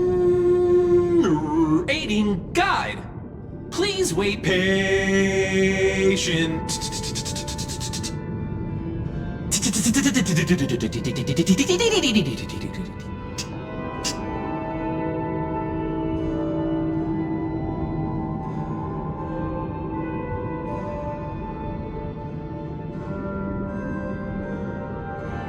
Found the nearest check-in spot. Please look behind me. A capsule machine model.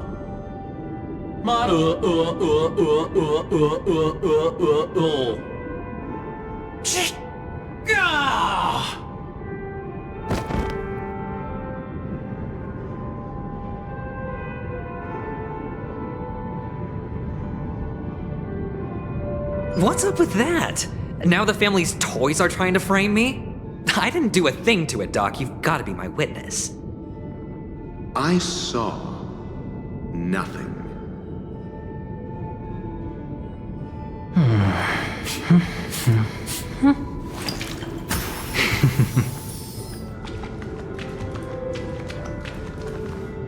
Oh, capsule machine. There's no mechanism on the floor. Could there be one at the top? Doctor, do me a favor.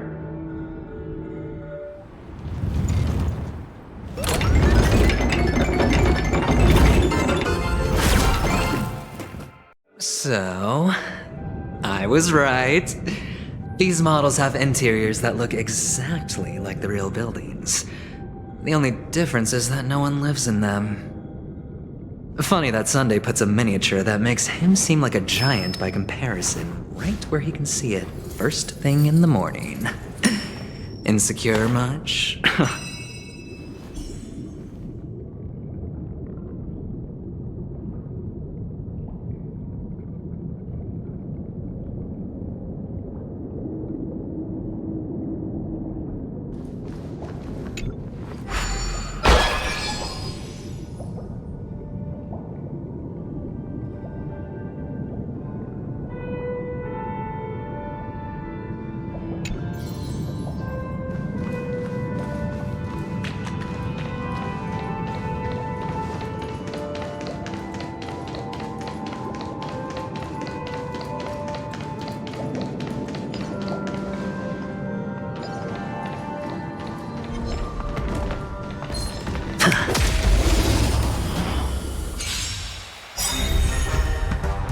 Better hedge your bets. To guard and defend. Crush them! Bust. Or maybe I'll take it all! Don't ask, just spend. The time is now! Lend me your strength! Let's rock! Fight it or rock with it. My music. Conquer us all!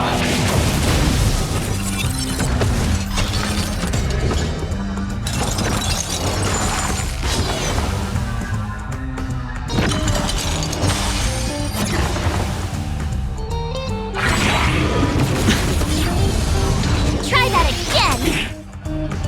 Watch your head.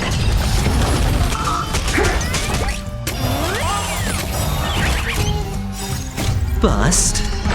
Or maybe I'll take it all. All in.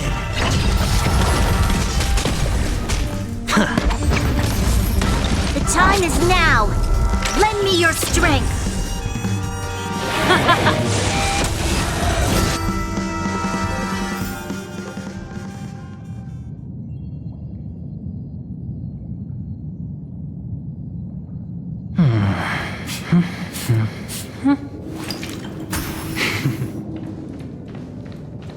Oh, one of the fragments flew upstairs. I'll need to use the pinball machine to flick myself up there. But it's tough.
A reward with no risk?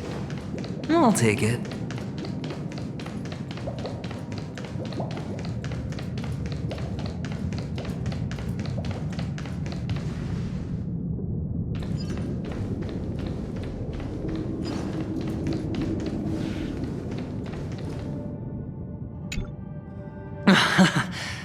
Oh, great. There's another pinball machine base here. And it's empty too. Doc!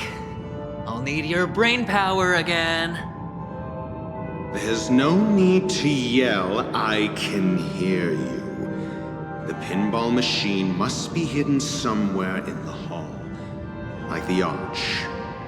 Wait here, and I'll be back in a minute.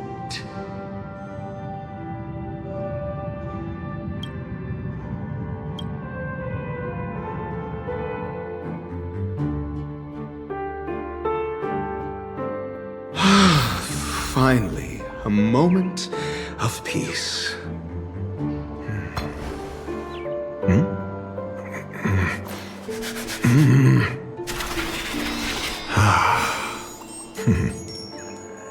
Doctor! Shake a leg? Without that pinball machine, neither one of us is going anywhere anytime soon.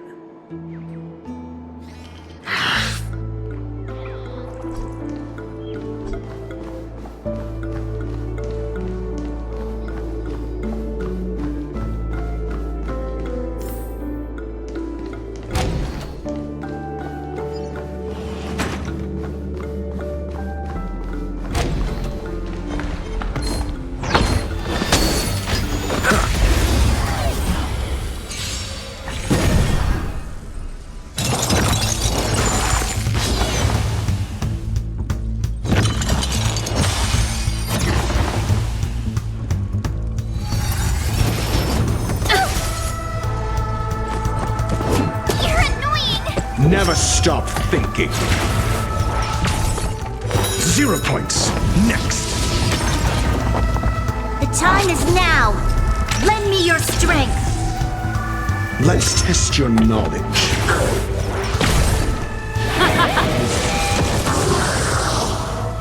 With me out here, how can we lose? Check out this awesome move.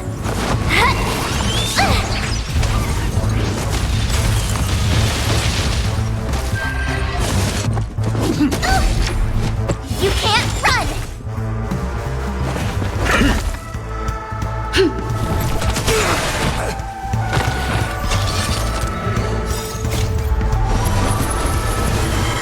To guard and defend. Crush them! Never stop thinking. Let's rock!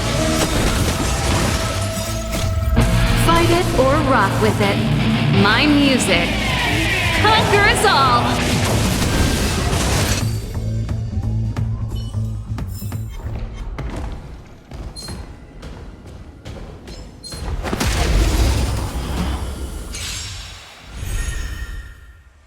I'm asking the questions. Let's test your knowledge. Knowledge is the measure of all things. It reveals truth and falsehood. The time is now. Lend me your strength. Never stop thinking.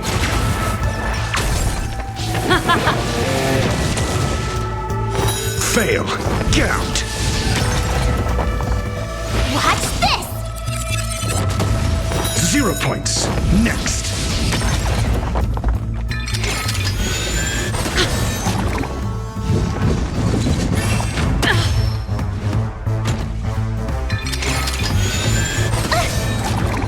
Let's test your knowledge.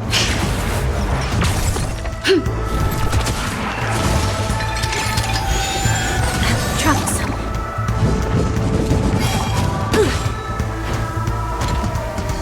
Let's rock! Never stop thinking.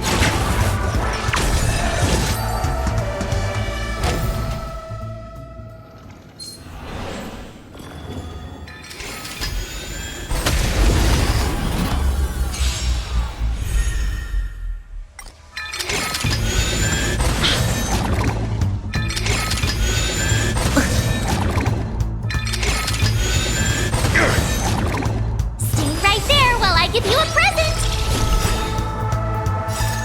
Check out this awesome move!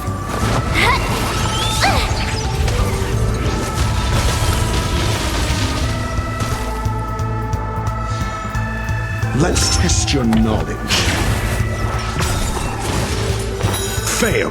Get out. Knowledge is the measure of all things. It reveals truth and falsehood.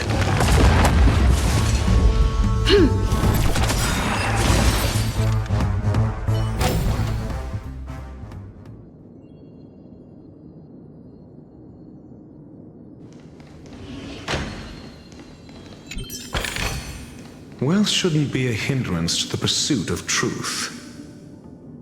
That's it. Pleasant moments of solitude are always fleeting.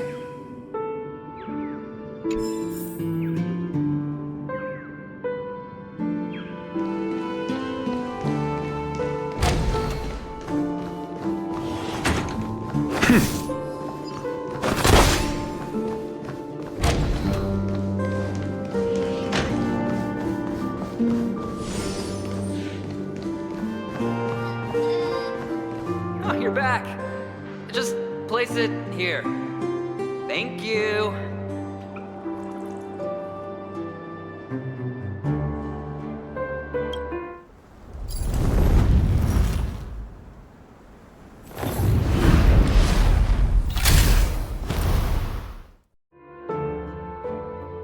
Thanks, Doc.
Oh, Horatio, you should come in here and take a look. The view here is breathtaking. Honestly, you could easily squash me with just a pinch. If that is your wish, I will do so without a moment's hesitation.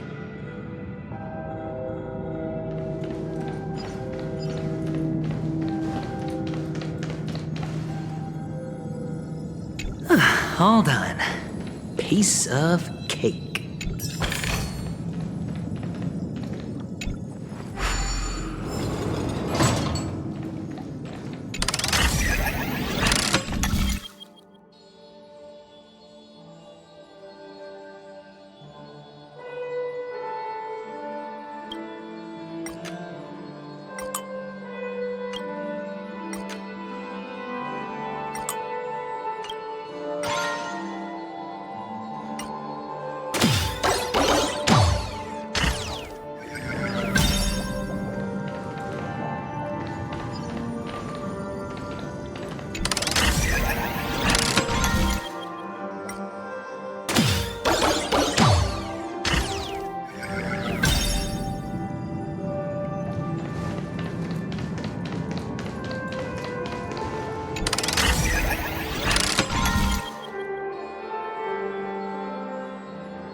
And the joyous tour of Toy City has come to an end. Makes me feel sad. Penacony isn't all bad, right? I'll use this interesting experience as a talking point at the poker table.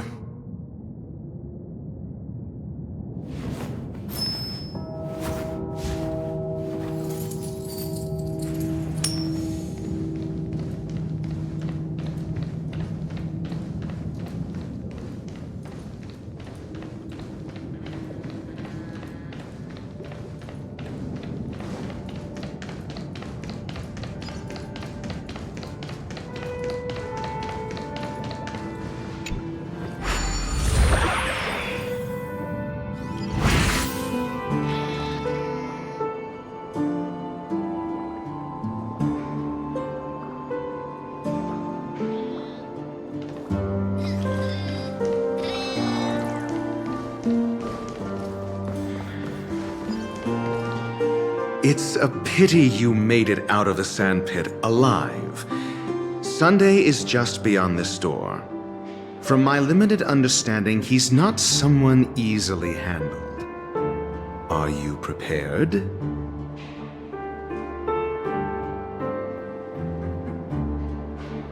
Yeah, only I believe he's the one who should be prepared to face me.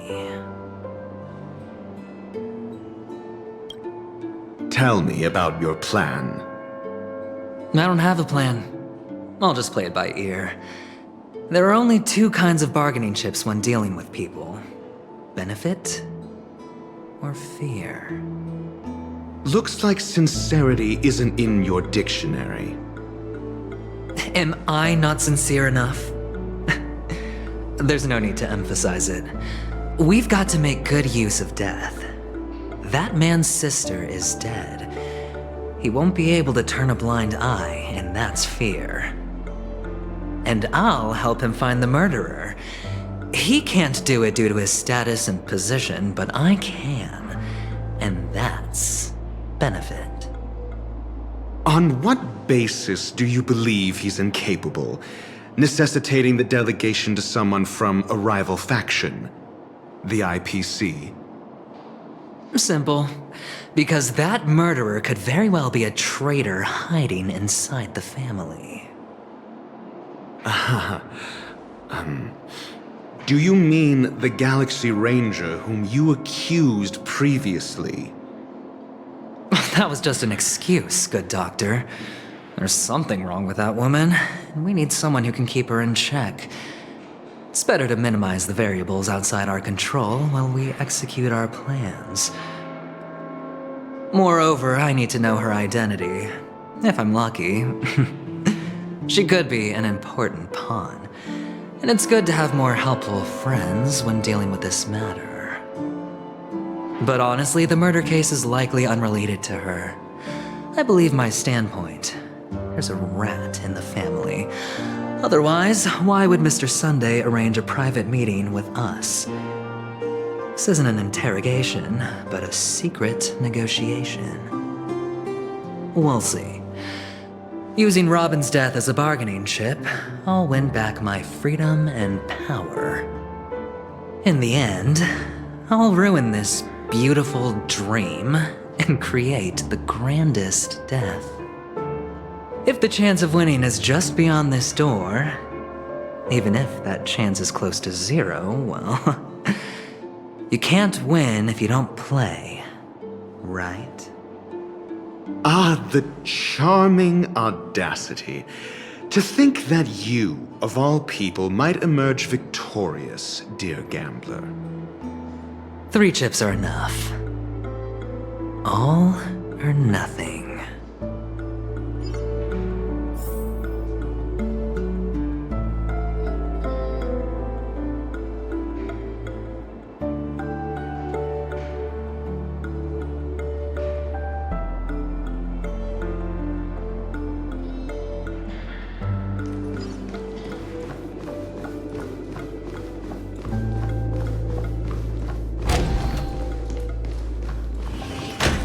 It seems my puzzles are too effortless for you, IPC Ambassador.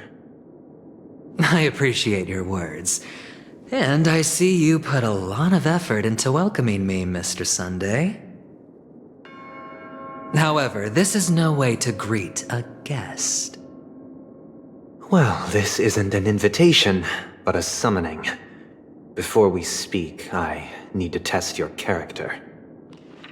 I imagine this knowledgeable doctor friend of yours has been of great help, yes? Certainly. You ought to know this better than I do. He's already faithfully fulfilled his duties, hasn't he? Yes, the doctor has assured me of your noble character. He considers you, like himself, a virtuous person who can be trusted by the family. I have come to know you very well as a person, Mr. Aventurine. You're diligent, generous, and willing to cooperate. The fact that you succeeded in overcoming many obstacles just to meet me gave me the reason to believe in your wisdom and courage. But there's one thing I must ask you.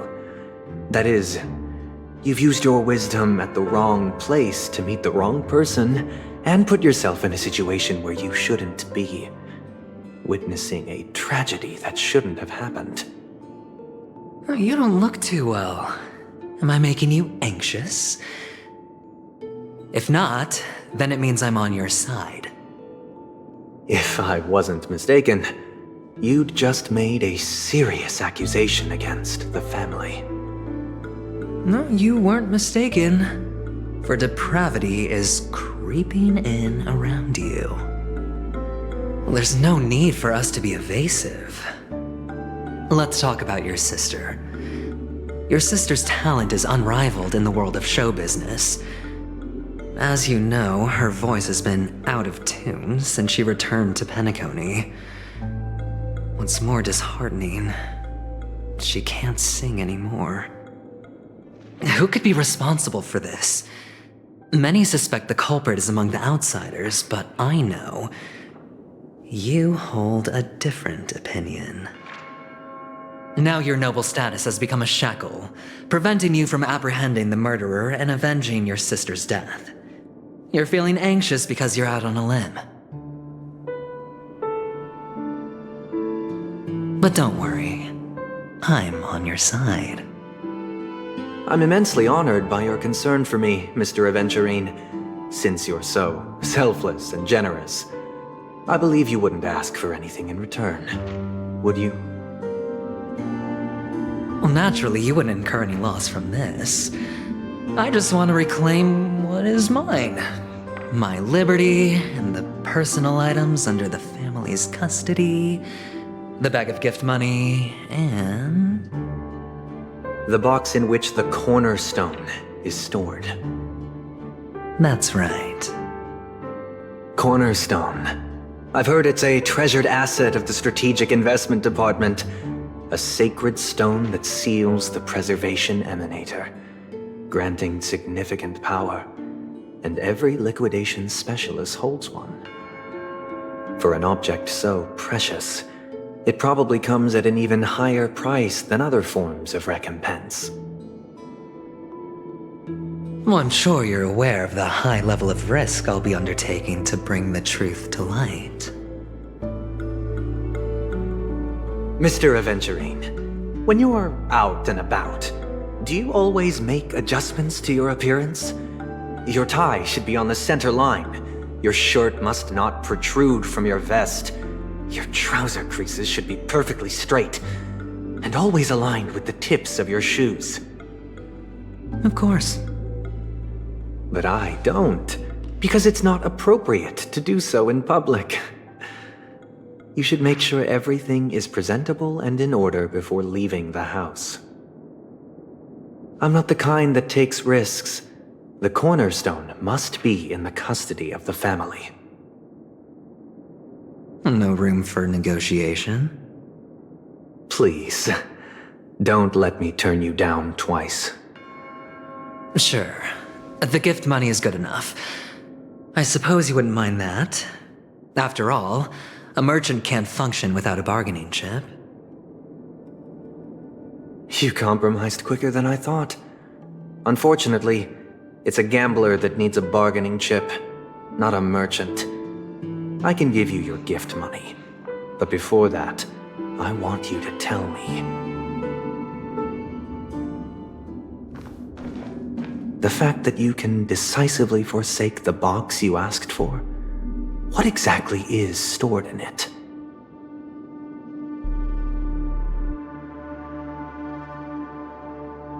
Oh, triple-faced soul, please sear his tongue and palms with a hot iron, so that he will not be able to fabricate lies and make false vows. What have you done? Under the light of the harmony, all wickedness is revealed. I implore them to shed their light, and I'll ask you questions on their behalf. Next, you have 113 seconds to prove your innocence and gain my trust. And if I refuse to answer? You can try, and we'll see if the harmony rejects you. Question: do you own a cornerstone? Yes. What a simple answer. You, too, understand that idle chatter leads only to poverty. Did you hand over the cornerstone to the family when you entered Penacony? Yes. Does the cornerstone you handed over to the family belong to you? Yes. Is your cornerstone in this room right now? Yes. Is your memory free from any kind of tampering or deletion, encompassing but not restricted to the techniques of the Garden of Recollection? Yes. Are you an Avgin from Sigonia? Yes. You even know about that? Do the Avgins have any ability to read, tamper with, or manipulate one's own or another's mind? No. Does it matter? Do you love your family more than yourself? Yes. All the Avgins were killed in a massacre. Am I right? No. Are you your clan's sole survivor?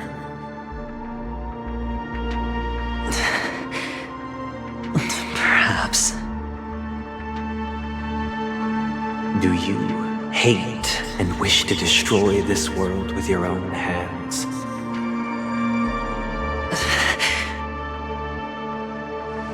I don't know. Interesting. Now, the final question.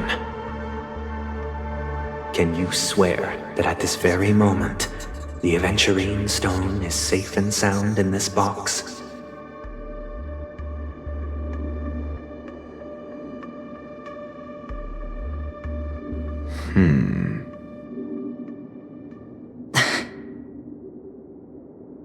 Of course. Looks like we can get an answer. Open it, Mr. Aventurine. It's your last chance to defend your honor.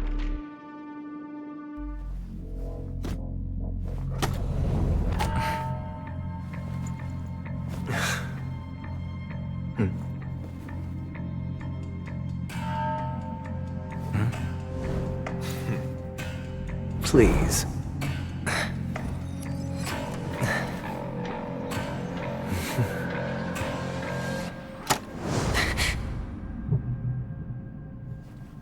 Are these what you're looking for?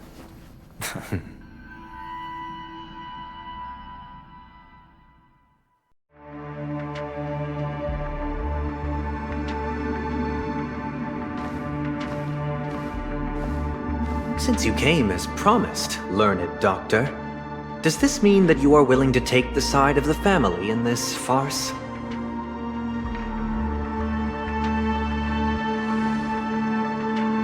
What makes you think you can convince me? I've heard you haven't enjoyed Mr. Aventurine's company. I also understand that you're an avid learner who sees the pursuit of knowledge above all. In that case, you ought to realize that a competent scholar knows their position and wouldn't forsake more vital matters for the sake of petty pride. If you agree to assist the family, I'll share our research findings on the Stellaron. You must be quite aware that, besides the family, no other faction is willing to share such information.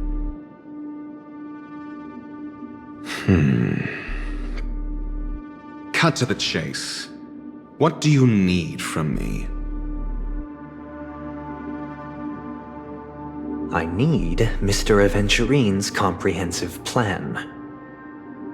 Haven't you confiscated his cornerstone? You can't expect a featherless bird to take flight.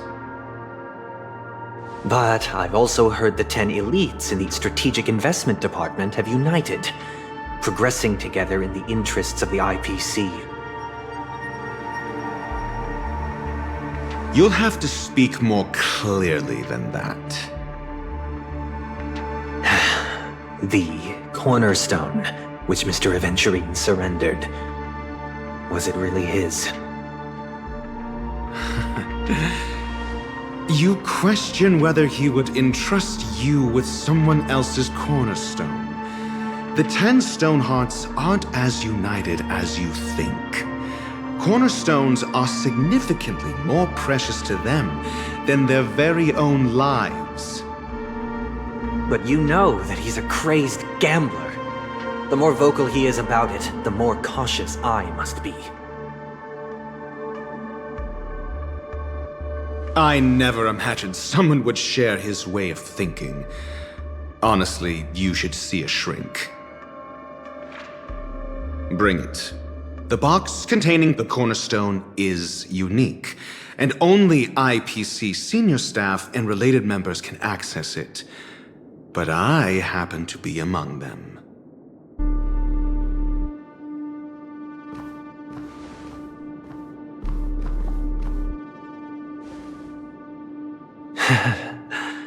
I appreciate it.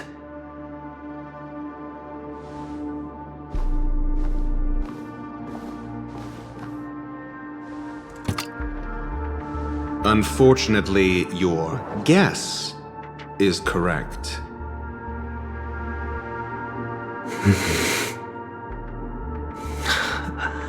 The golden stone. Its color and glow are similar to that of Klepoth's body.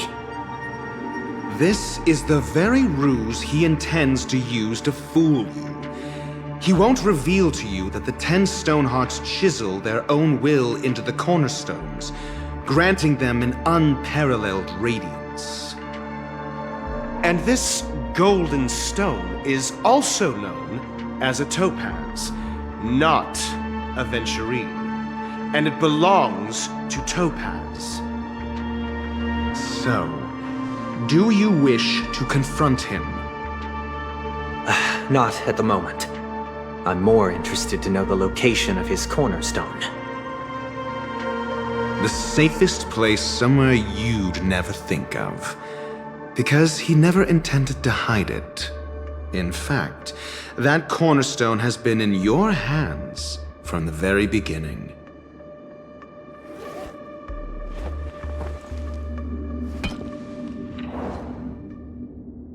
I see. This bag. Mixing a cornerstone, more precious than life itself, with a bunch of worthless jewels, disguised as a gift of money waiting to be confiscated, is indeed in line with Mr. Aventurine's style. Then he makes up some trivial excuse, downplaying the matter, and requests the gift money. This is a gamble, one he's all too familiar with, betting on your single misstep, leading to a total loss. Learned doctor, I am grateful for your help. The family will surely reward a righteous person like you. As for the villain, I hope he retreats in humiliation. It was all thanks to your friend with a keen eye that I could add a blot of utter failure to your storied career. Ratio, you wretch. Finally shown your true colors, huh? Oh, and just to remind you, you currently only have 17 system hours left to live. Treasure your remaining time, and savor the delectable aftertaste of defeat. You might as well explain yourself a little more clearly. What I performed on you just now was the Harmony's consecration. You were to show allegiance beneath the illumination of their grace. Yet you acted willfully, uttering nothing but falsehoods, transforming the consecration into a trial. I genuinely see no reason to absolve you from it. Is this what the Harmony represents? But is it built upon constraint and coercion? You misunderstand, Mr. Aventurine. Punishment is meant for the irreverent, but I have seen your resilient spirit, and thus I offer you the possibility of a new beginning. Throughout these 17 system hours, you will be unable to escape the dreamscape or contact any of your companions.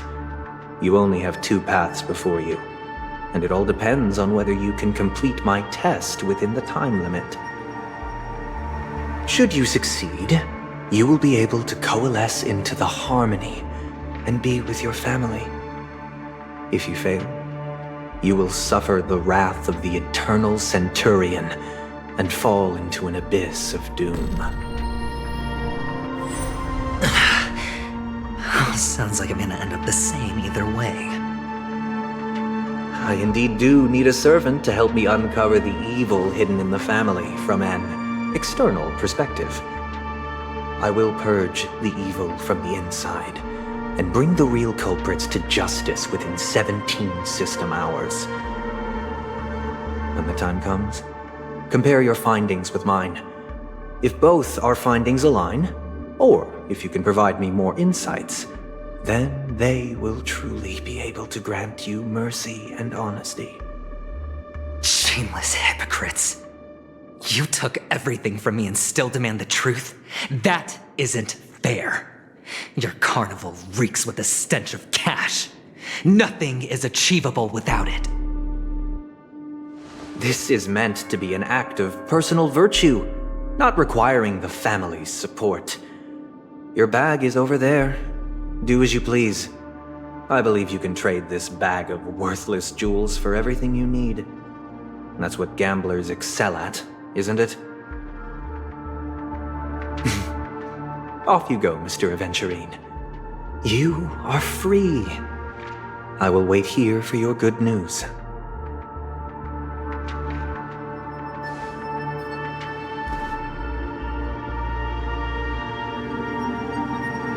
This meeting isn't an interrogation or a negotiation. It's an outright execution. Why would I do that, Mr. Aventurine? I'm just wondering what a passerby who stumbled upon a scene of a murder could have found out. That's all. By the way, before you go, I have a personal question. What is it now?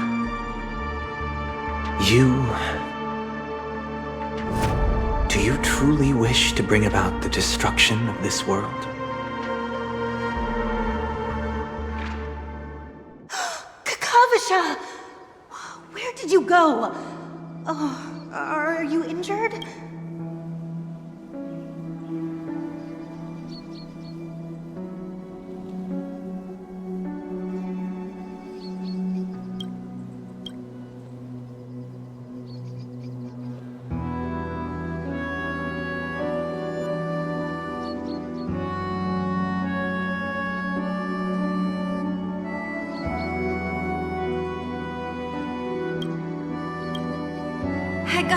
sister?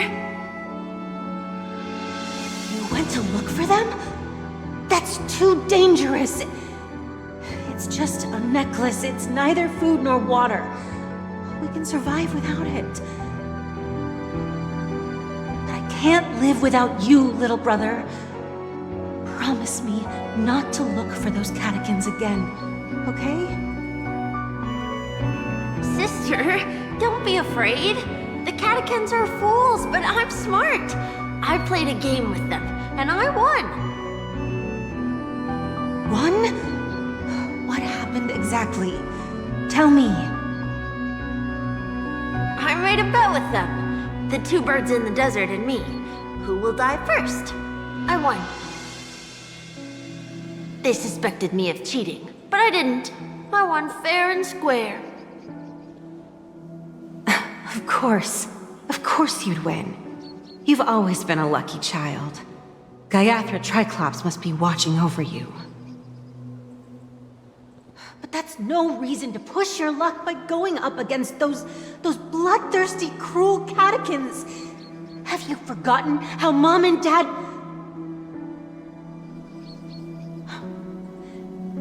Look, this is just a necklace. But Kakavasha, you are my only family.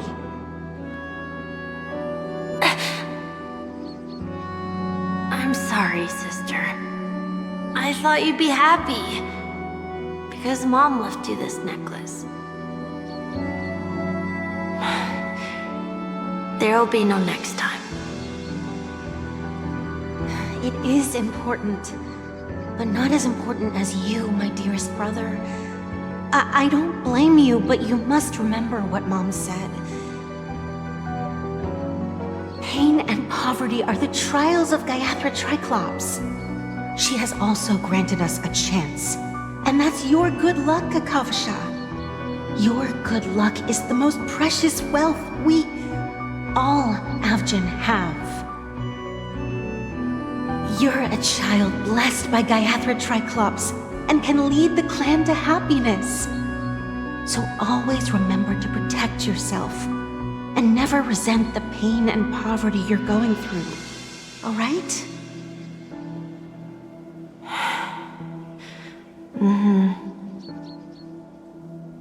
Listen to me and swear to Gaiathra Triclops. Okay. I will swear to Gaiathra Triclops to protect this wealth. But sister, if Gaiathra Triclops was really watching over us, then why did she not protect Dad when he was swept away by the quicksand? After all, Dad went to the Catechins' land only to prepare for Gaiathra Triclops' offerings. And where was Gaiathra Triclops when Mom was shivering in our arms? Mom was still pleading for Gaiathra Triclops' forgiveness under her breath until the moment she closed her eyes. Sister, everyone praises me for being smart, but I don't get it. If every rain pour was Gaiathra Triclops' forgiveness and grace, then how bad were our sins? So much so that we were born in this world of death?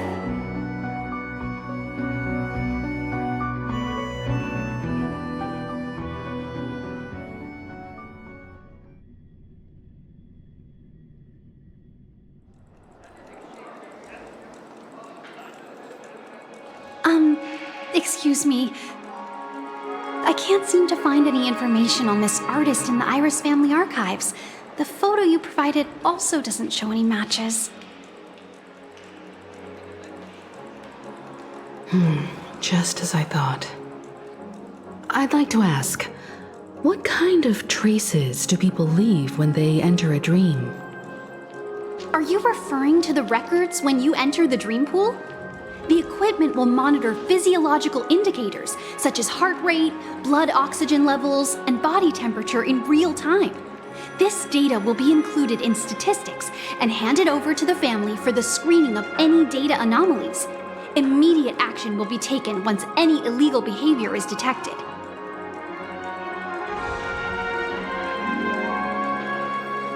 Please rest assured, your vitals are monitored in case of emergencies, allowing us to wake you if necessary. This is all for the safety of our guests.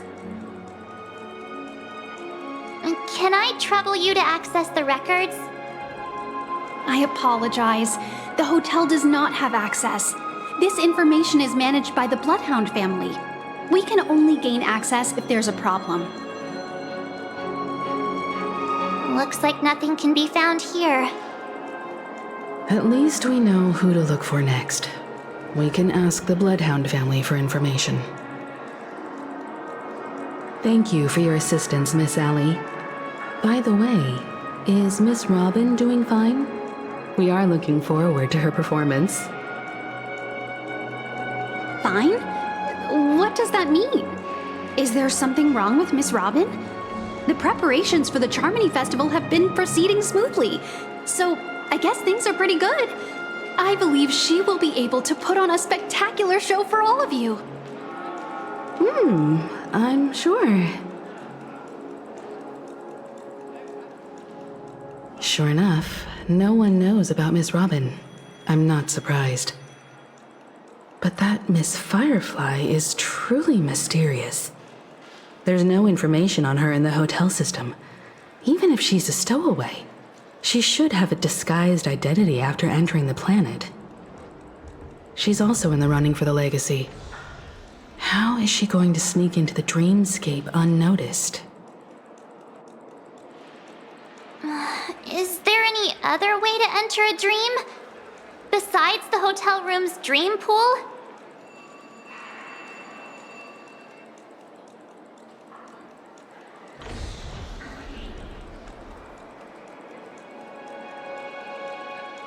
The Memo Keepers have abilities that are difficult for normal people to comprehend.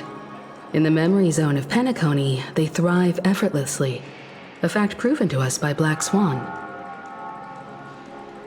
The hacker girl from the Stellaron Hunters used extraordinary means to unlock the Dreamscape Hotel's seal.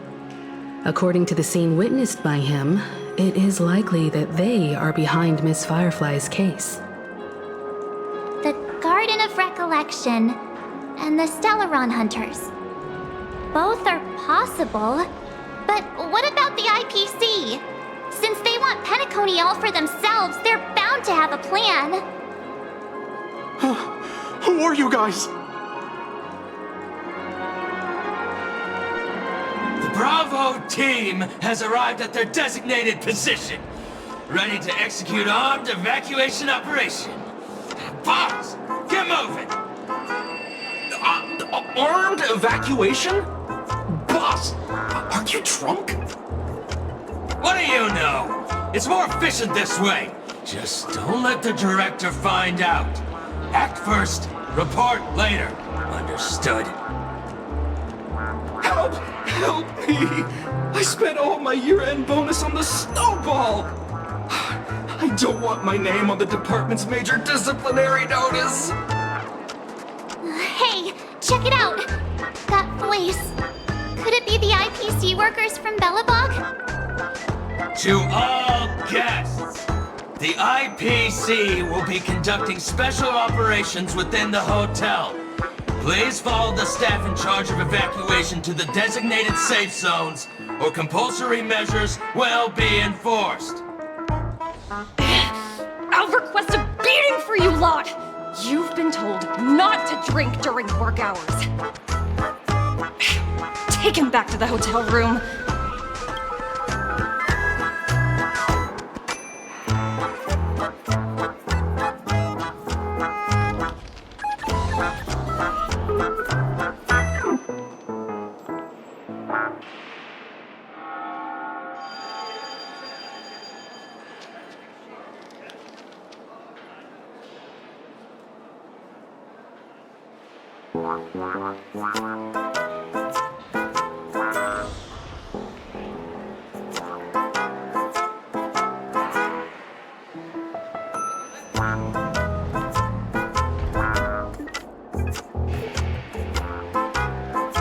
I'll organize a meeting later to properly go over how this incident report should be written.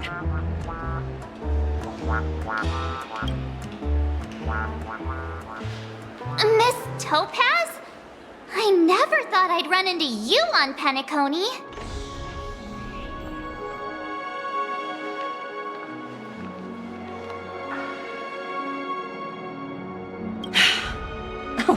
Long time no see, Astral Express crew. Aventurine has told me a lot about your happenings.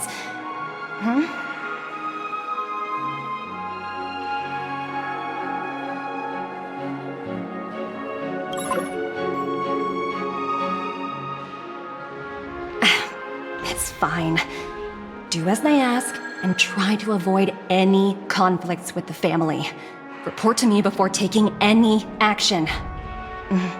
Yes, all right.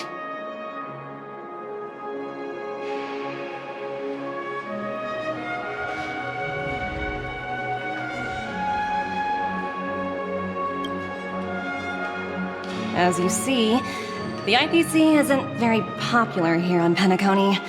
Cordiality from the family is a mere facade. The former frontier prison has turned around and cuffed its shackles on the IPC staff now.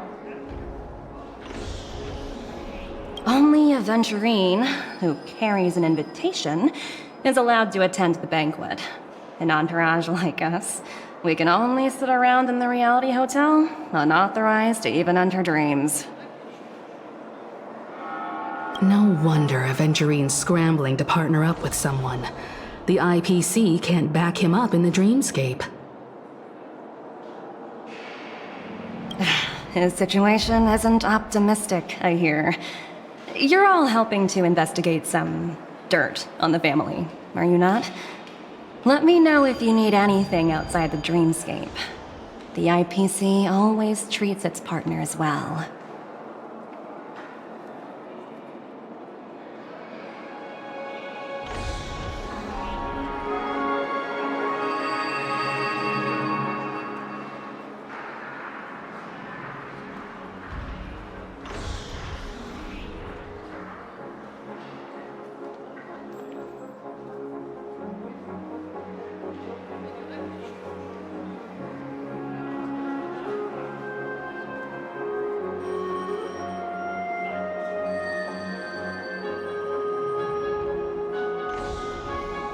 Thank you, Miss Topaz.